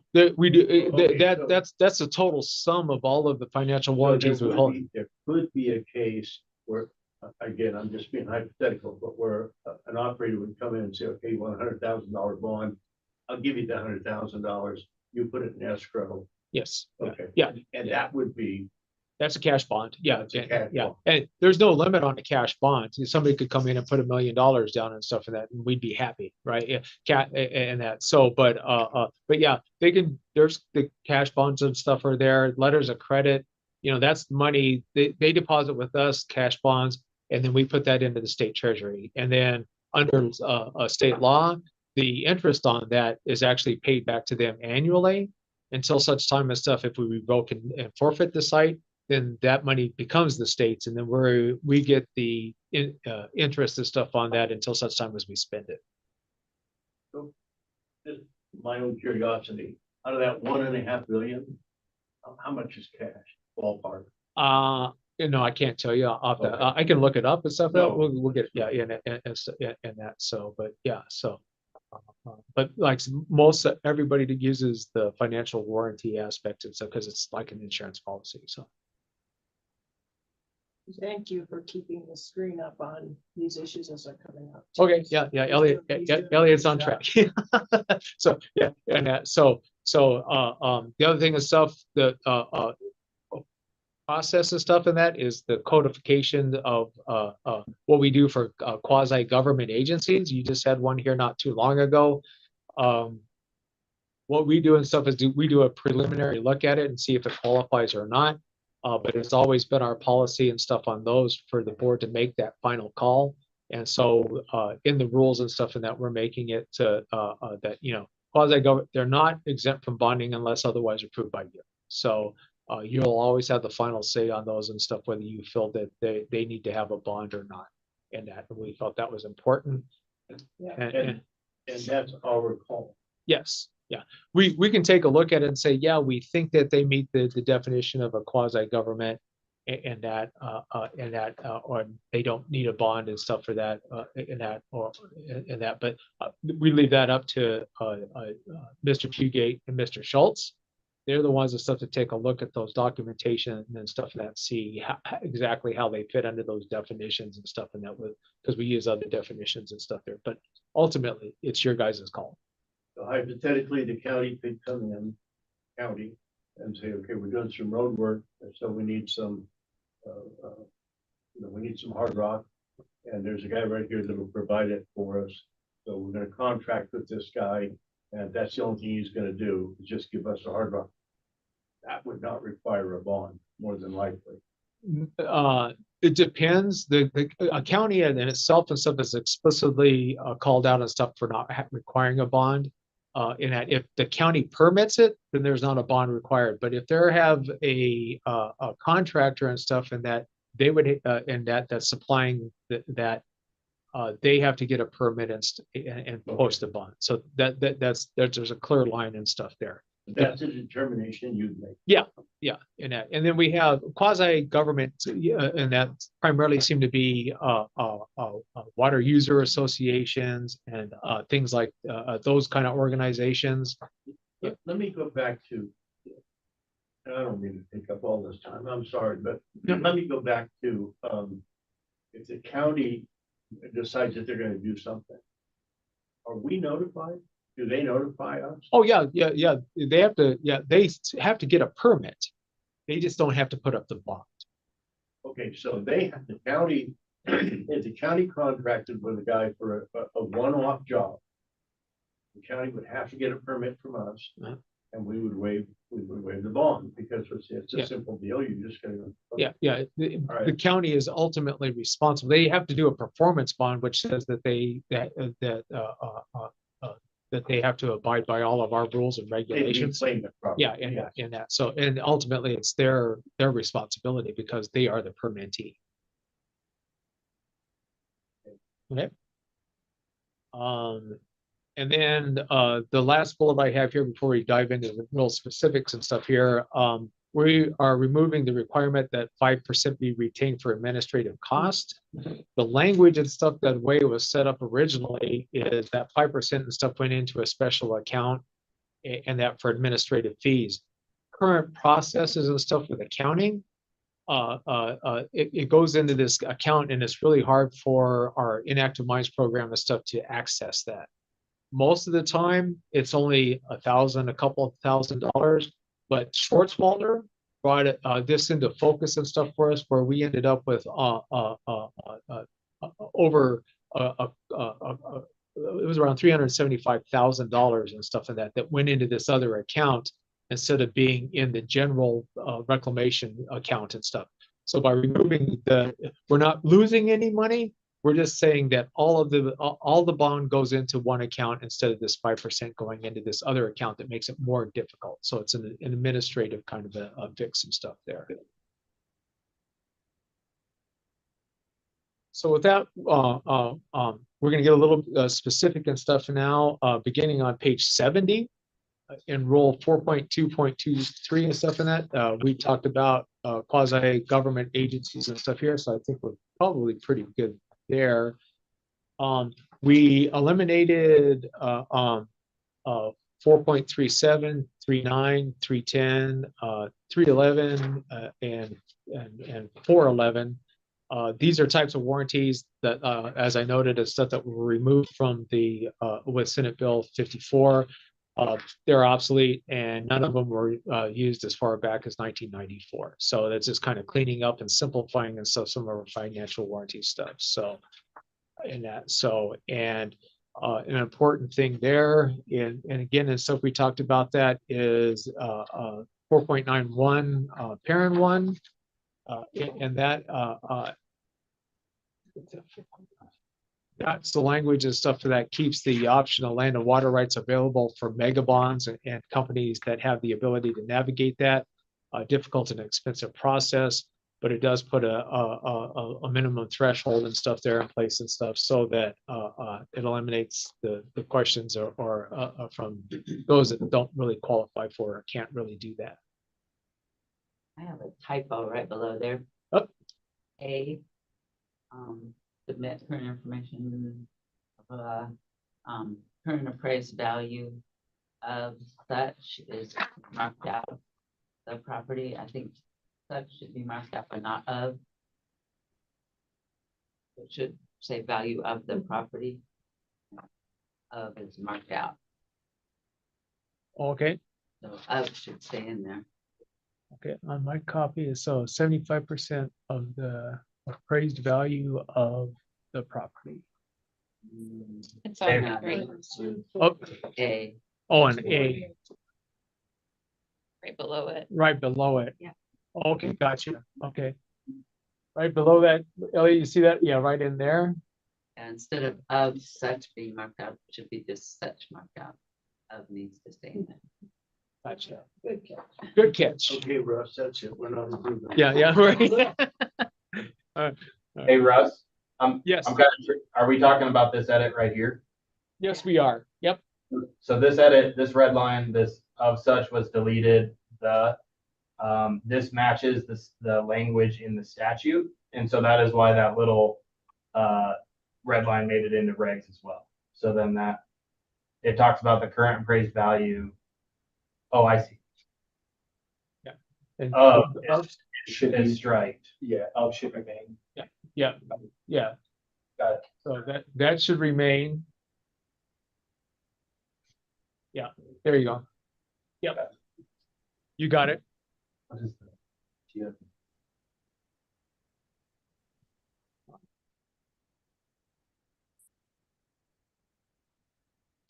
Okay, are there any other questions with financial warranties before we go on to the exciting exploration?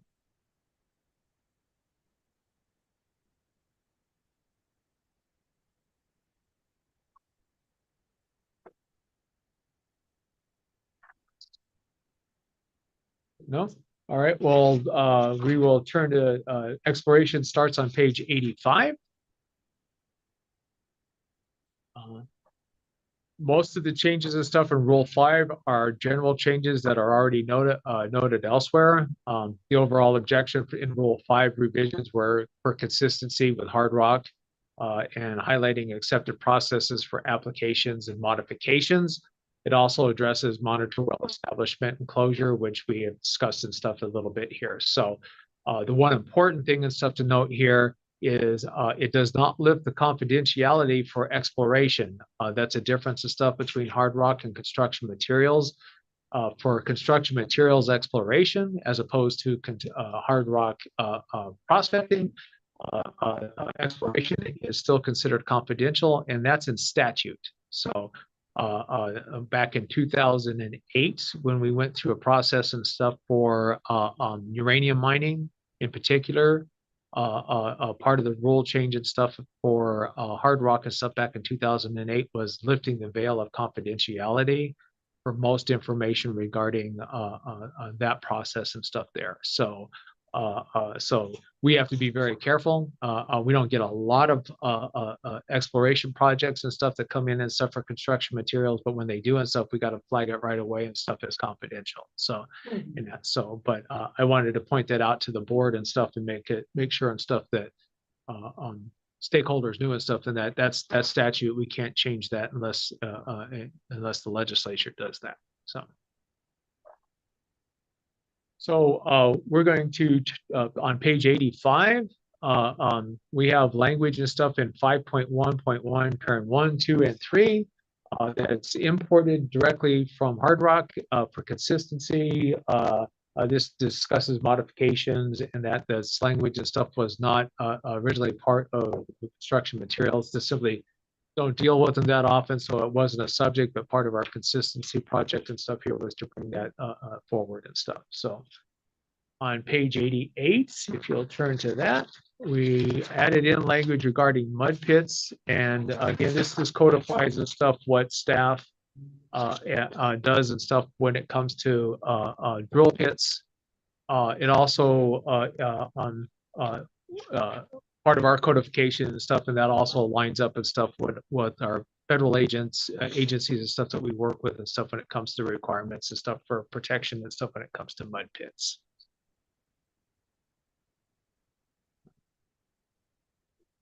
All right, and we're going to jump to page 91. So are mud pits, are they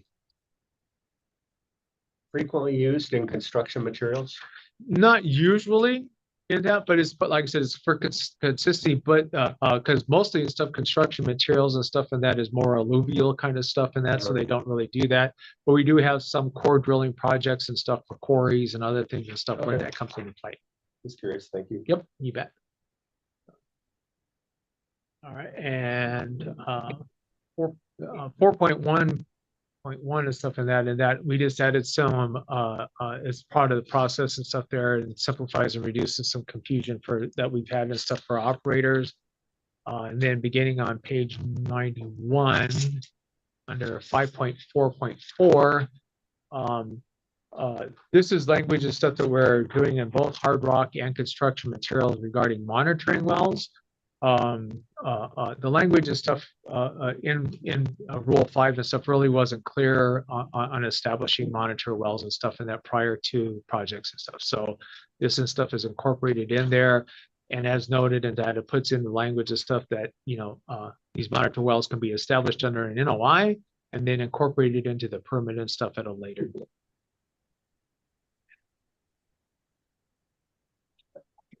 Russ? Yes. Joel here again. This paragraph, the main thrust of it is great. One question I had is, monitoring wells are typically put real close to the property line, and in my experience, often on the other side of the property line. And so it kind of raises a can of worms here that if you accidentally put a monitoring well 10 feet over the property line, the neighbor's property now has to be permitted and requires an amendment. I don't know how you were thinking to address that. Would the requirement just be that you have to plug and abandon that well and then drill a new well inside the permit boundary?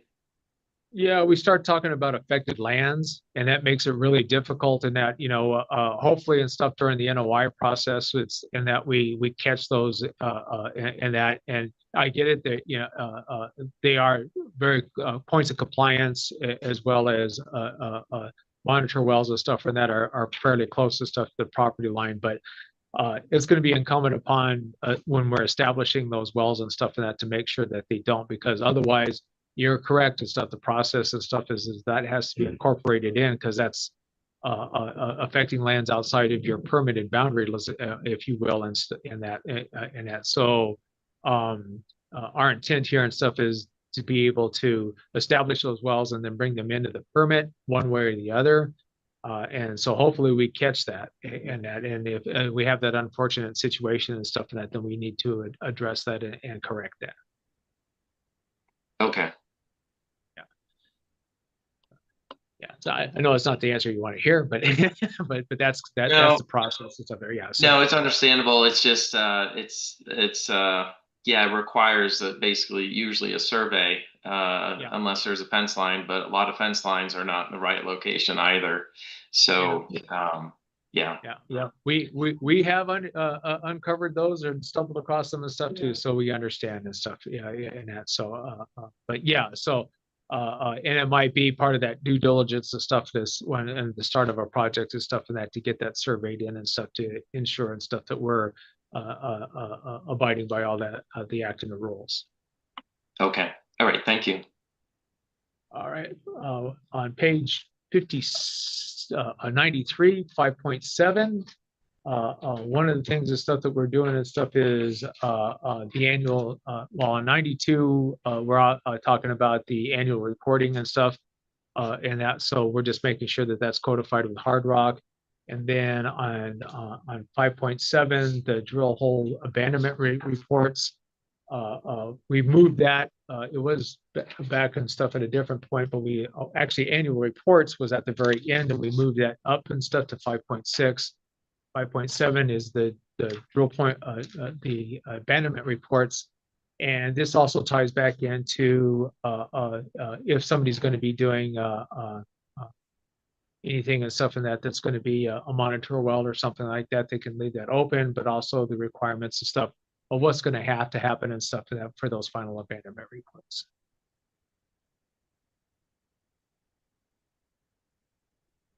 So are there any other questions and stuff regarding Rule 5? Yeah, so under F, or II, there's the opportunity or option to report in NAD 1927, 1983, or WGS 84. And it seems like, would it not make it more simple just to have it all in WGS 84? It would be, but a lot of the different operators and stuff use different types of things. So we, in trying to spell that out and stuff, and that we've left it kind of wide open and stuff as to the types of ways and stuff that they can do that.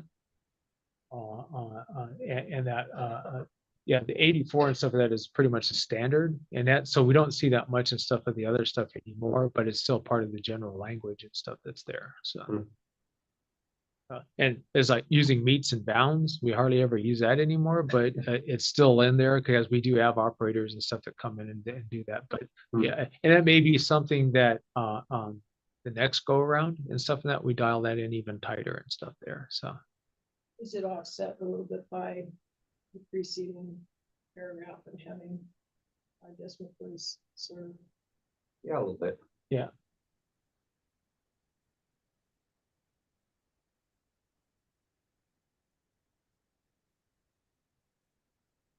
And that's why we have the applicable zone measured in meters. So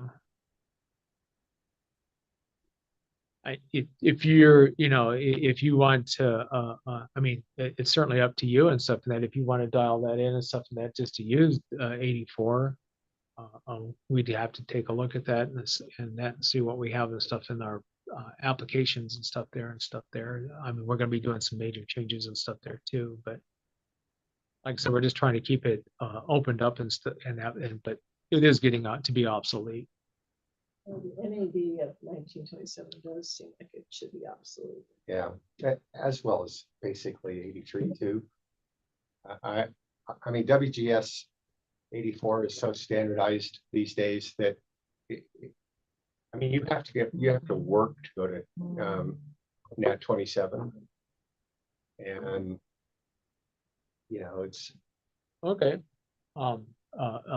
Then are you proposing and stuff that you want to go ahead and strike that and just make it I need to specify using the WGS 84? I would. I don't know how everybody Okay. else feels about it, but I think that's being to WGS 84 is so standardized, and Yeah. and it has been for 15 years. I mean, you know, it's, Yeah, if you go up yeah, so right there at II, right there, right there, yeah.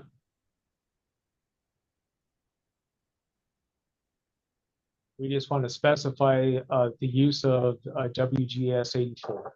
that would be my suggestion.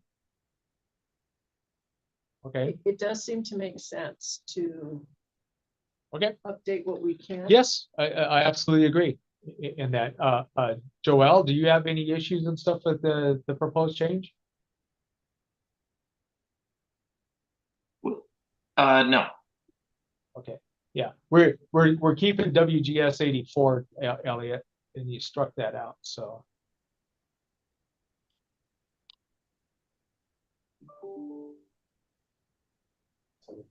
Hey, Russ.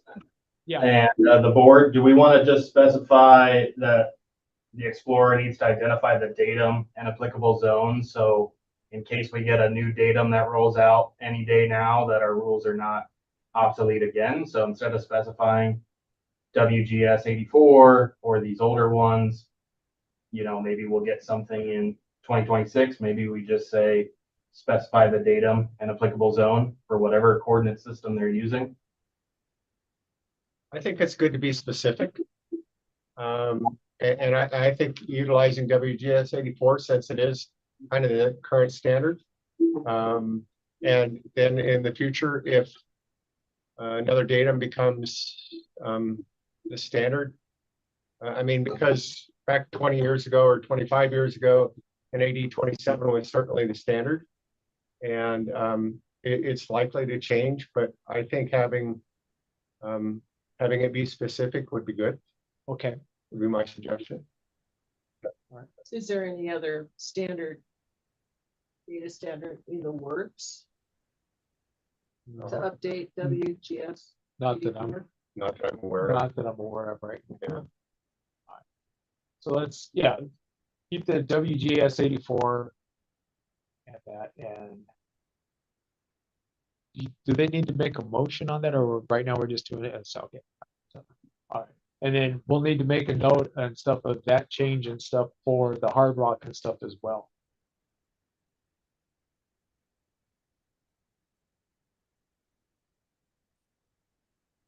Great.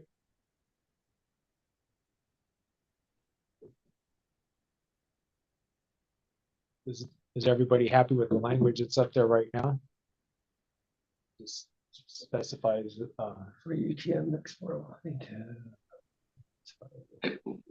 Russ, I guess I'm not entirely following the logic. So the way it's written now, it would require you to use WGS 84. Is that correct? yes, that's the standard now, and the other two that are called out are obsolete. Yeah. Okay. Yeah.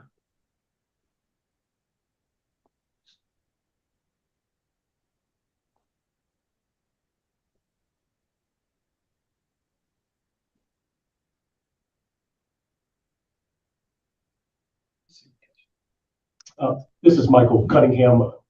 Just to maybe give the boards some additional language to consider, we could stick with the language that Elliot has there. So we're specifying WGS 84 while also including additional language, something to the effect of, or other datums as approved by the office or the board, which would then give flexibility in the future should there be a new datum that we would all like to use.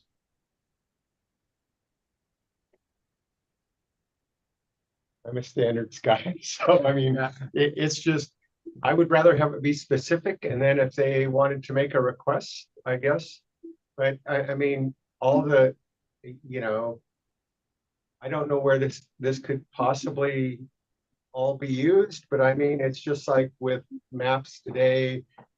I mean, you can get a map that's an NAD 27, you can get and somebody else has a map that's in 83, and you know, it just causes great confusion.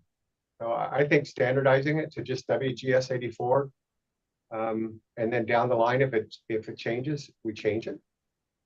Okay. Unless they're, you know. What we're suggesting is some language and stuff that would allow, if there is those changes and stuff, not having to come back and necessarily go into a rulemaking to do that.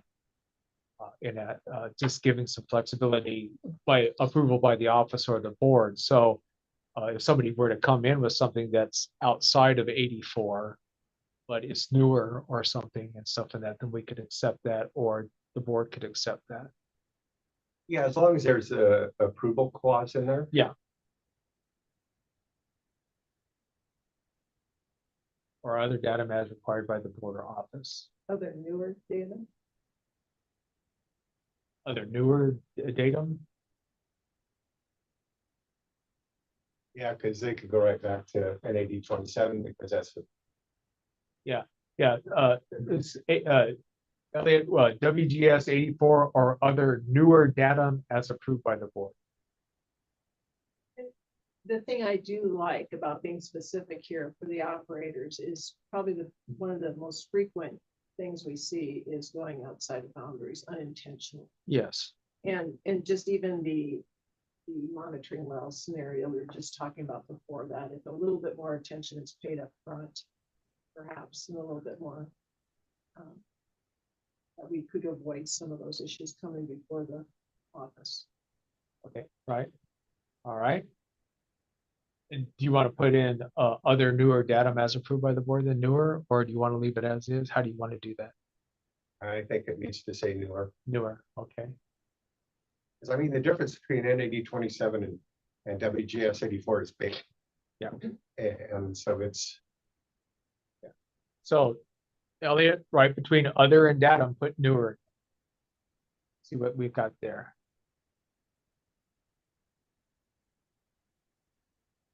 Is that what the board wishes? Everybody fine with that? All right. Okay. Thank you. Good catch. Okay.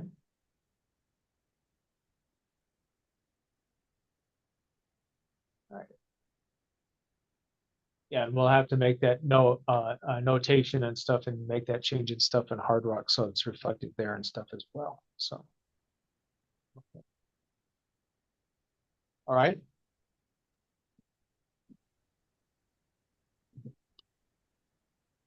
Let's see here. All right, we're going to. The question I have is on 5.6. 2, and it says failure to submit an annual report for 2 consecutive years constitute evidence of abandonment.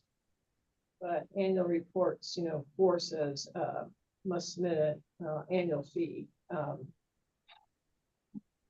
Just strikes me as inconsistent. You have to submit the fee annually, but they're not all bad if they don't submit their annual report with that for a couple of years. Yeah, this is a carryover from Hard Rock and that, but what we do is we actually had one and stuff like that where we revoked because they hadn't done anything in 5 or 6 years or whatever. It falls back and stuff to a point in time and stuff that where we were at the annual reports and stuff weren't being filed. And now You know, if it goes, if we have an annual report that's not filed or whatever, and that that's a violation and stuff up front and stuff that we're bringing to the board and stuff relatively quickly anymore. But this language and stuff is part of that catch-all and stuff for that, so that if an applicant or an operator and stuff, we don't hear from them and stuff, or they may pay the fee and do a minimum or nothing and stuff on their annual report to say nothing, nothing, nothing.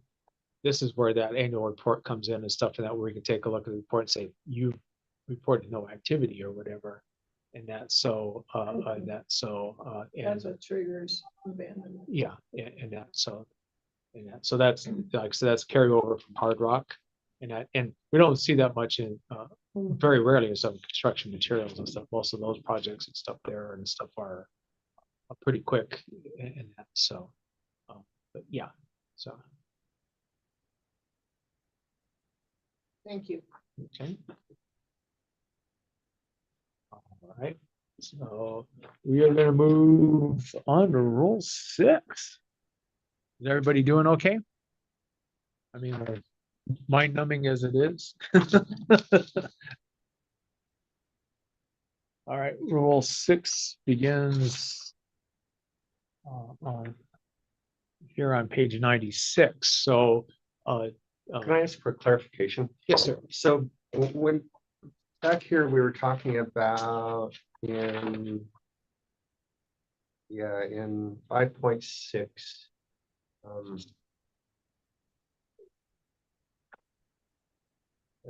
It's somewhere talked about the explorer versus the applicant, and just can you clarify for me the difference between the explorer and the applicant?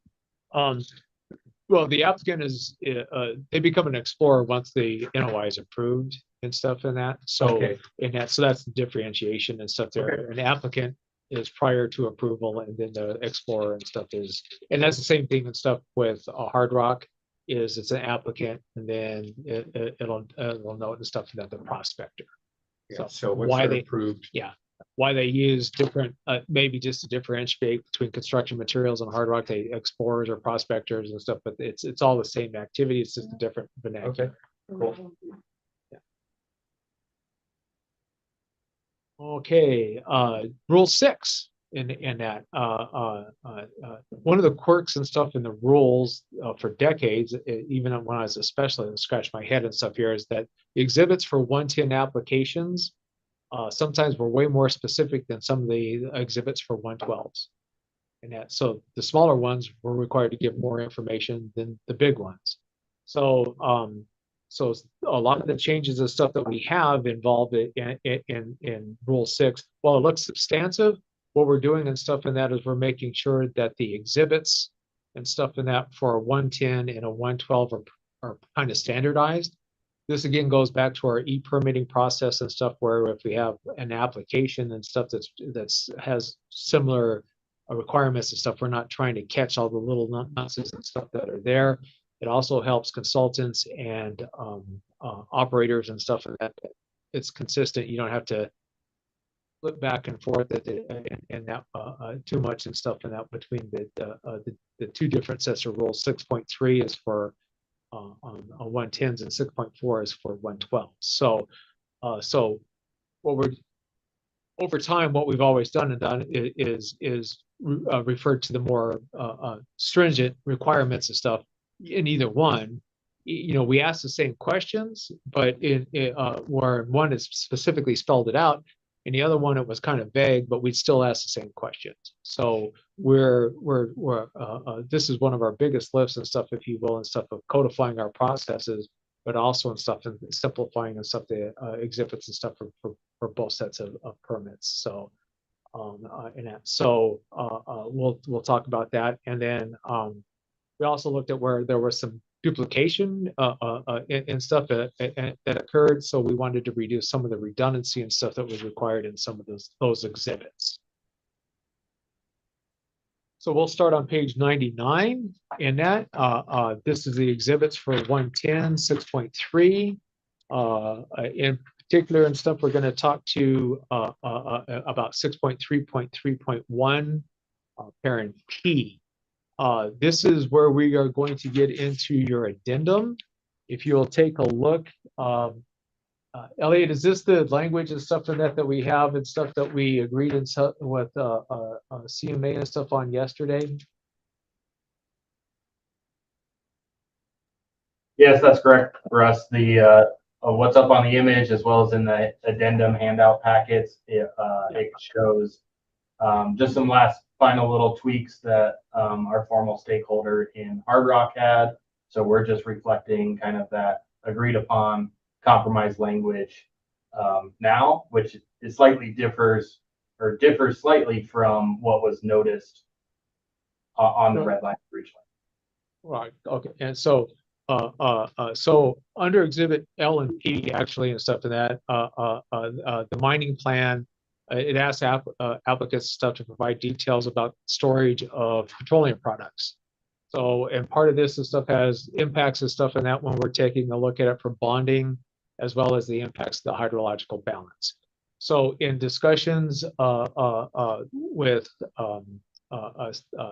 CMA, and again, Joel, apologies and stuff for that, for having to get this to you and stuff late yesterday.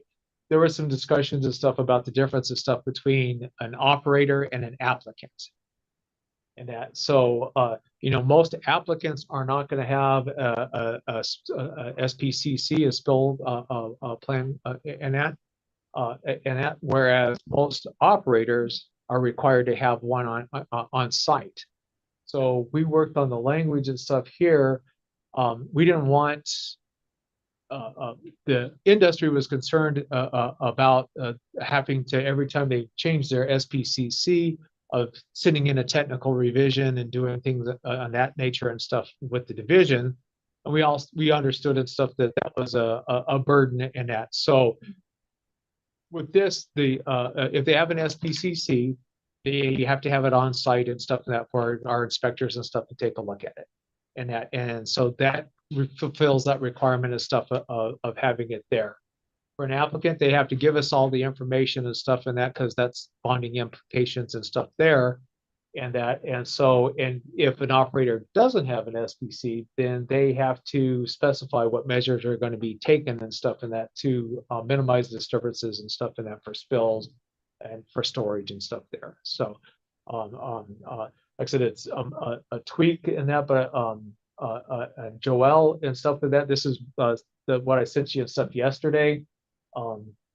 With a brief explanation and that, so we can, if we need to, we can explain it a little bit more to you. But like I said, the bigger thing and stuff here was to not have it in the way it read and stuff is that every time they had to change an SPCC, they would have to make a change or notify us. They just need to keep a current copy of that on site and stuff for us and stuff. But, so, overall, this language looks great. I think the one comment I have, the last sentence says, if the operation does not have a SPCC plan, is a tiny bit vague. It may be better worded to say if the operation is not required to have an SPCC plan, because they're below the threshold. Okay. I'm thinking of the situation where you have you're required to have one, but you don't have one. Okay, yeah, because there is a threshold and stuff there. If you're below that, you don't have to have one, correct? Correct, at 1,320 gallons. Okay. Hey, Joel.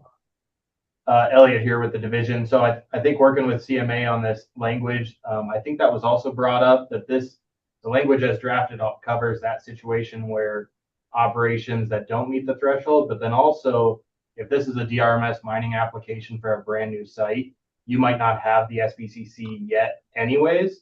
And so like you would still provide these extra details on, for right now, this is how we're going to be protective of the site. And then just to reiterate, the most critical aspect that DRMS needs to know during permitting is kind of in the first sentence regarding if petroleum is going to be stored there or not, how it's going to be stored, and we need to know that for bonding considerations but then there is also still the protection of the hydrologic balance as well. Correct. Okay. All right. That makes sense. Yeah. The timing, when you have an applicant for a new site, you're right. It's not required to have a plan until the containers and the petroleum is on site. Yep. Yeah. Okay. That makes sense. Okay, so you're good, you're satisfied with that then? Yes. Okay, and to note that as of the P and L are the same and stuff and that for this and that, so that's why there's four changes noted, but it's actually just two and stuff because they're duplicative there and stuff. So in that for the 110s and 112s. So on page 100, just really quick, we did some rewording on that rule and stuff and expanded the details for the application of mulch. This was just something that has come out of our bonding questions and stuff that we have is when we're trying to figure out are calculating out the reclamation bonds. And we needed to have some additional information and stuff that we always ask. So it's kind of just a process and stuff that the rewording and stuff and that to provide a little bit of additional information and stuff on that mulching. And on page 100 and stuff, again, this is 6.3.4L in that, which is what we were just discussing and stuff there.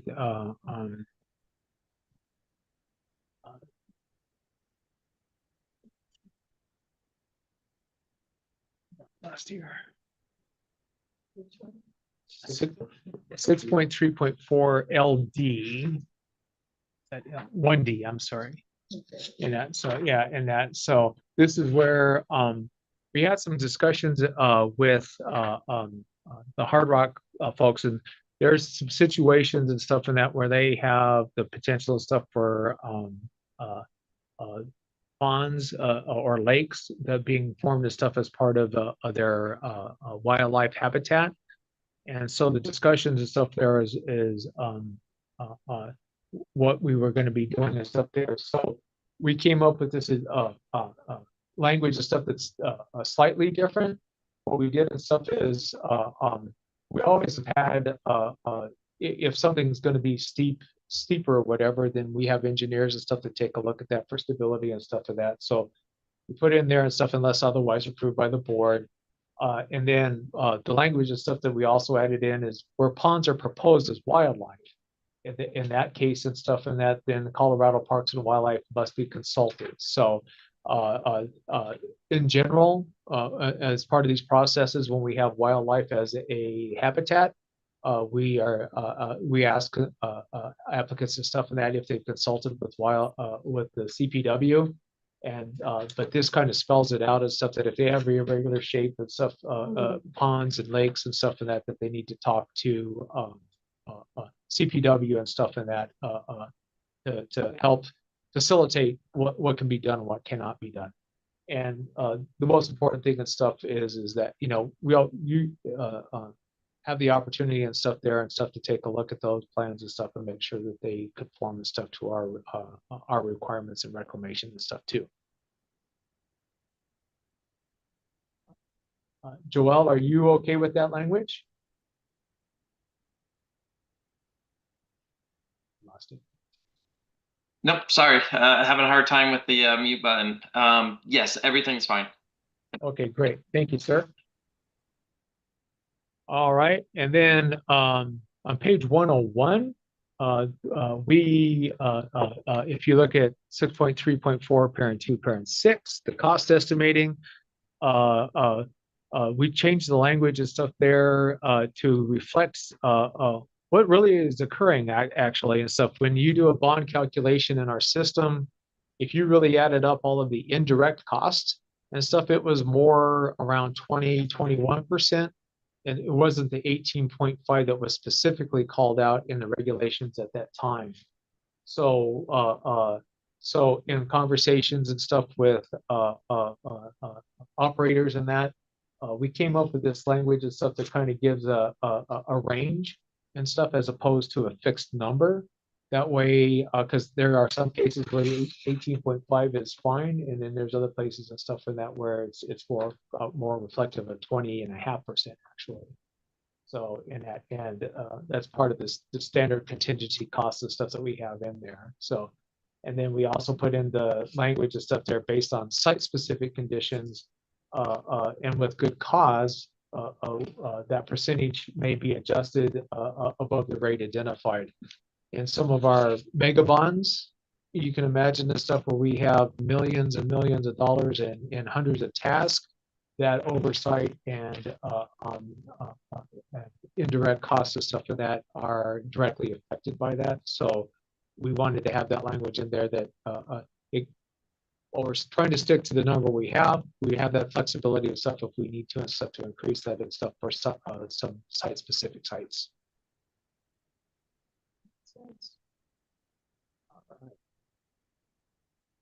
All right, moving on to page 101, and that the exhibits for maps. We added in the requirement that applicants provide the coordinates for the boundaries for the corners of their mine plan map. So this also allows them to provide a digital file, which we are dialing in a little bit tighter and stuff with the language we just talked about a little bit, and that and also on page 103, and that under 6.3.12, we talk about permanent man-made structures. Before the requirements and stuff were that they identify all of the structures and stuff around a mine plan site, and that, but it was on a map and it wasn't specifically spelled out. So what we're doing and stuff is we're going to require them to put what they put on their map. They need to put that in their exhibits and stuff, and that under structures and agreements, so that we have a check and balance. We can take a look at the list that they have versus what's on the map, ensure and stuff that all of those structures and stuff are accounted for and stuff in our review process.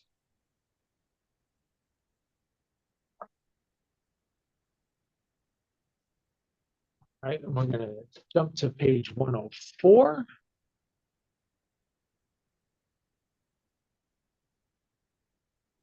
And 6.4.3, the pre-mining and mining plan maps. We reformatted this rule to now include both pre-mining and mining map categories.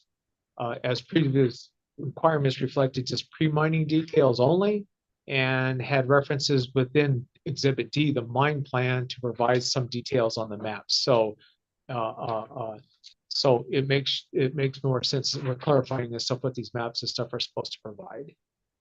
And then also under 3.1 point parent D, this is the same as a new 110 rule. It adds in the requirements to provide coordinates for the boundaries and stuff of their on their mine plan maps. And we're getting there. So we're moving on to page 104. We're still talking about the pre-mining and mining plans, and that we added a language directly from the mine plan map section for 110s and stuff regarding the expectation of what is needed in the mine plan map. This is one of those cases where it was more prescriptive in 110s than it was in 112s.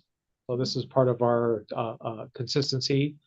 And on 105 and stuff, or page 105, 6.4.4 parent A, we added in language directly from the mine plan section again and stuff in that for the same reasons and stuff in that, so to be consistent across both types of applications. On page 105, in the mining plan on 4.4 parent B, that adds language directly and that regarding the salvage of growth medium and the protection of growth medium stockpiles. There wasn't language in for 112s and stuff in that to protect topsoil piles or growth medium piles and stuff. So that's been added in here, and that as well as under parent D in the same section. Again, this is stuff that was in 110 and stuff that's requires dimensions and stuff, various disturbances and stuff within the operation.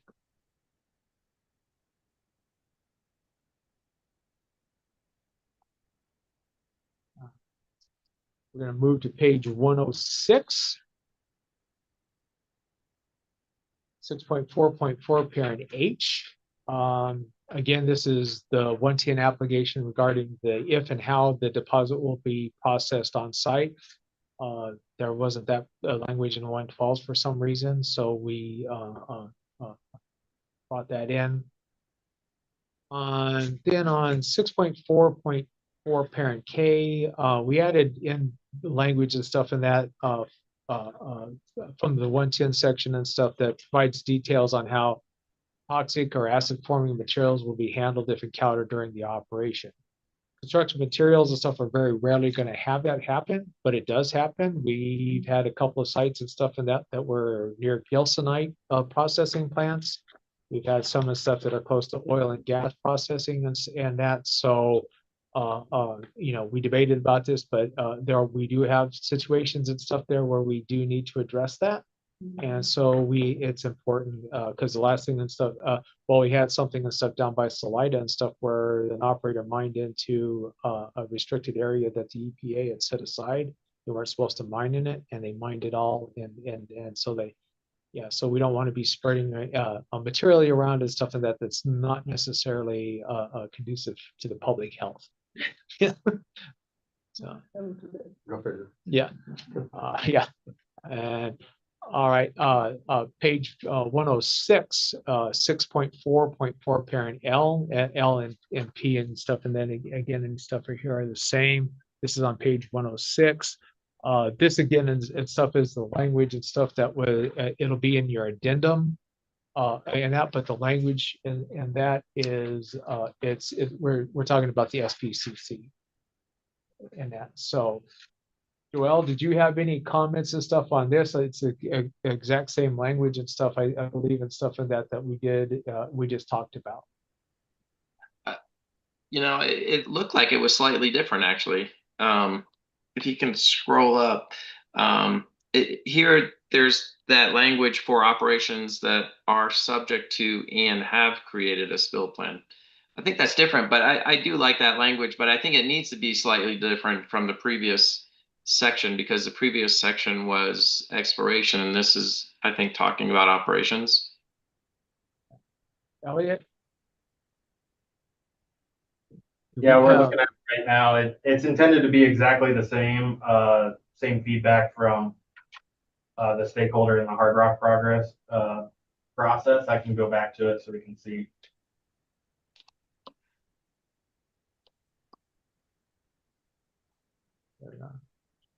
So for operations that are subject to and have created the SDCC, so it still starts off the same. Oh, okay. Okay, my mistake. It looks a little weird in that the 112 section just because it splices between the page break there. Yeah.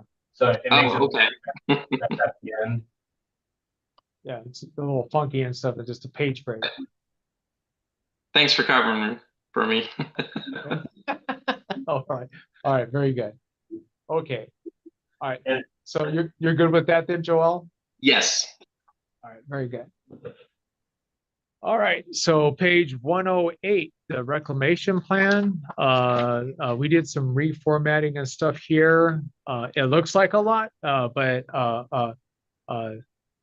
what we did is we wanted to match the 110 reclamation exhibits with more details for providing and stuff for grading, topsoil, seeding, fertilization, mulching, and tree shrub planting and stuff there. So, so those are all things and stuff that were spelled out again in 110s, but for some reason we're not in 112. Although our process and stuff, we still asked those questions. So we wanted to make sure and stuff that those got codified.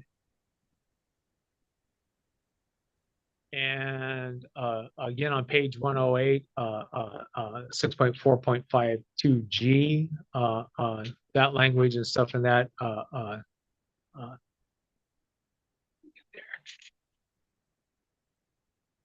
This is your addendum and stuff there. Do we have that up? Yeah, that's again, and stuff is the exact same language and stuff that we were talking about for where ponds are proposed and stuff for wildlife habitat. They need to discuss that with CPW.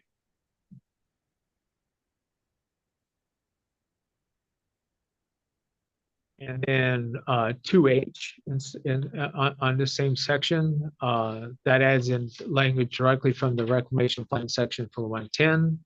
And that just specifies features such as waste rocks, dumps, underground openings and stuff.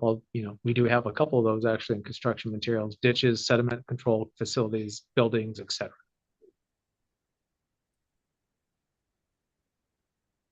And page 110, under that cost estimating, here again, that's the same language and stuff that we had regarding that 18.5 to 20.5% and stuff that were there.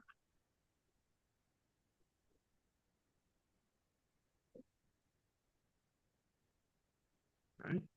On page 112, 6.4.15, the owners of record.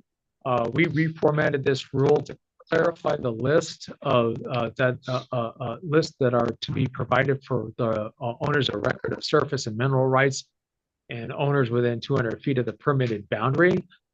This allows better accounting for the required details and will assist applicants in the notice procedures as well. It also allows staff to ensure legal right of entry and notice requirements are complied with. And under 6.4.19, parent 1, that again, that also was reformatted so that applicants provide a comprehensive list of all of the structures and stuff. So that's similar and stuff to what we did in the 110 and stuff for that, to make sure that all the structures are accounted for, not just on the mine plan map, but we actually have a list of them and stuff in the exhibit list.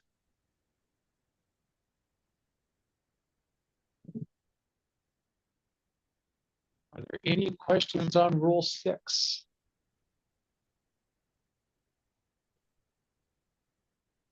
I just note that when you talk about lat long locations, early on you talk about, you can use degrees, minutes, seconds, or decimal degrees. If you use decimal degrees, you have to have 5 places to the right of the decimal. And then you talk about it other places and it's not specific. So my suggestion would be just to include it in your definitions up front, what the lat long requirements are. And so it would be standardized throughout the whole, because it's very specific one place and then it's very general in the other places. Okay. I think what we'll need to do there is we will canvas that and see where we can spot that. And in February, and that's one of the reasons the stuff we're asking and that to table this and stuff, and that we'll go through and take a look at that. Okay. And then we'll run it past CSSGA as well as CMA and make sure everybody's fine with that and stuff, and that's for the discussion. So, but we'll put an earmark and stuff there and stuff so that we can go back and look at that, make sure we can catch it and stuff and that where we need to. Okay. Thank you. Any other discussions on Rule 6? I got good news. There is no Rule 7. Yeah, part of that is Rule 8. Yeah, there is Rule 8. Yeah, in that. So Rule 7 is not included in construction materials because Rule 7 is specific to designated mining operations, which is strictly a hard rock provision. So changes in Rule 8 are just modernization methods for the contact in case of an emergency and some minor edits and stuff. So that begins on page 115. And what we try to do is broaden out the way put in the explanation of stuff that they can call the main office line always. We also have our email address, and then also some of our operators and stuff have really good relations and stuff with our EPSs actually and stuff and that. So there's a number of different ways and stuff that we can be contacted. There should never be a situation and stuff where we're not aware of something and stuff one way or the other. But we know we added in there that after telephone notice and stuff is made, the electronic notice shall be submitted and stuff to the office and stuff, and that we spell that out. So So somebody can make a phone call and say, we got a problem. And then once things and stuff are stable and stuff, that they can reach out and stuff to us. And we also make it, but it has to be within 5 days and stuff that we get the official notice and stuff. Who's responsible for notifying neighbors or the community? The CDPHE and stuff has their Okay.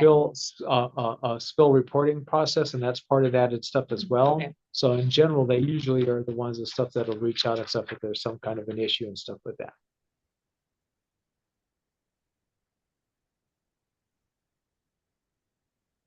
So we've been tracking the changes and stuff as we noted and stuff, and that you have the addendum and everything else and stuff that's there.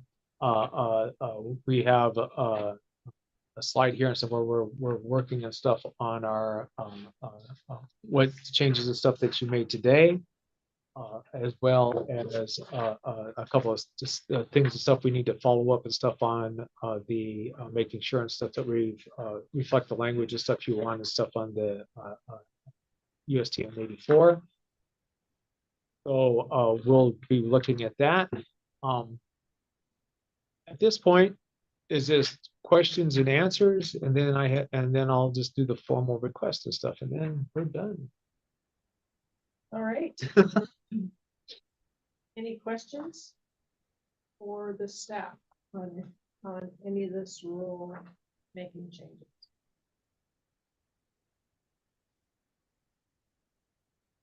We have our to-do list, so we'll get that squared away.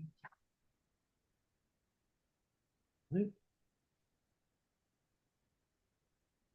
No questions. Joelle, do you have any questions or comments? One comment or two comments. Can I send you a typo via email, or do we need to address it right now? You can send it to us via an email and stuff. Okay. All right, I'll do that.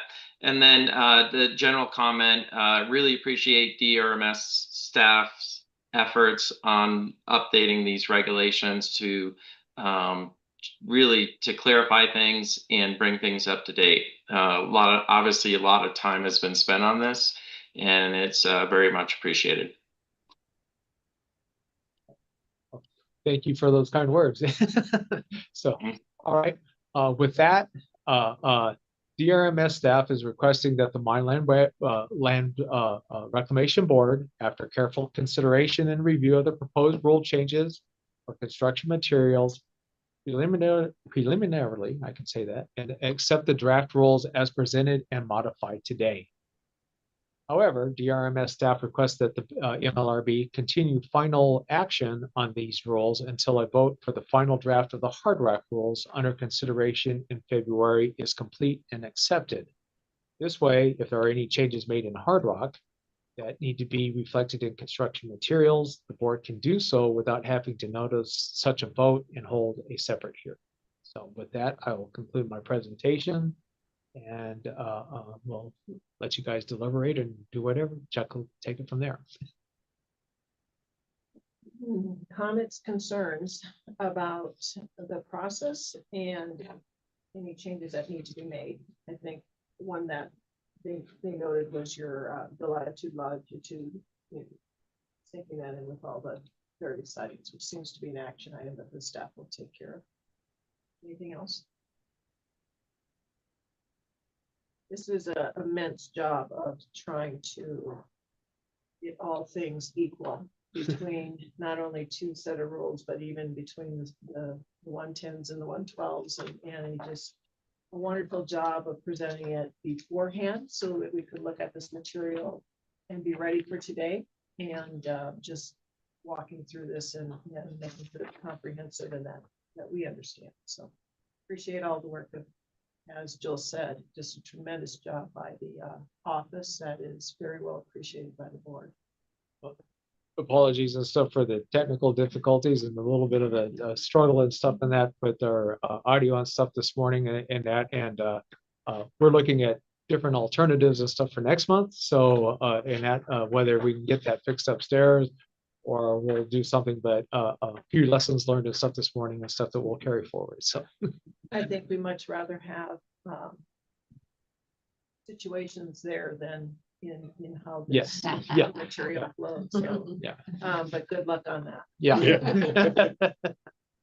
All right, if there's any other deliberation, do I hear a motion? No public comment? Well, this is Yeah. just on the formal hearing. The motion would be to accept the draft. Yes. Well, Yeah, or don't. yeah, I mean, you can continue consideration. The idea here is that rather than having to vote to adopt the rules as proposed today, that we continue it to next month so that if there are any conforming changes, and I know there were a couple of trailing issues, that way we're not, because if you vote to adopt these rules today, they basically are on the timeline to go to the Secretary of State's office for publishing and everything, but that the preference would be to kind of hold it open and continue the final vote till next month. That way, if there are conforming changes during Hard Rock, or these kind of final typos and other like tweaks that are requested, that there's room to do it. So I think I'm just looking for a motion to the final consideration. And that makes a lot of sense because if things do come up in Hard Rock that were not brought up today, that we can still keep this open. We'll make for a more complicated February meeting, but the consistency, attempt to do consistency here is tremendous. We should just take that time. Does that make sense to everybody else? We would accept the draft, but keep it open until February. Yeah, and so Well, until it's closed, because it could go past February, I guess. potentially, Yeah. I mean, like, I would hope not. well, Yeah. so I mean, I think a motion could be to, accept the draft presented, but continue a final vote on adoption from next meeting. I second that motion. I appreciate it. I won't do it as well as you did. I can't make the motion, so I can't second. I make a motion that we accept the draft and continue review until the final vote, which should take place in February. After the Hard Rock votes, right? I second that. Any comments on that proposal? Good, we're good. All right. Yeah, all in favor, say aye. Aye. Opposed, same sign. All right, so we will adjourn this the formal public hearing for the rule changes. And I'm guessing, it's about lunchtime. Do we want to take a break before we finish up, or do we want to just go through? Do we have any public? We do not. We don't, okay, we do not have any public comment for No. today. All right, so let's go, just keep going then. And we do not have any reason to go into an executive session, correct? No training for today? You've had enough. Yeah. We've had enough. Thank God. Yeah. All right, then today's meeting of the Mine Land Reclamation Board for January of 2026 is adjourned. We'll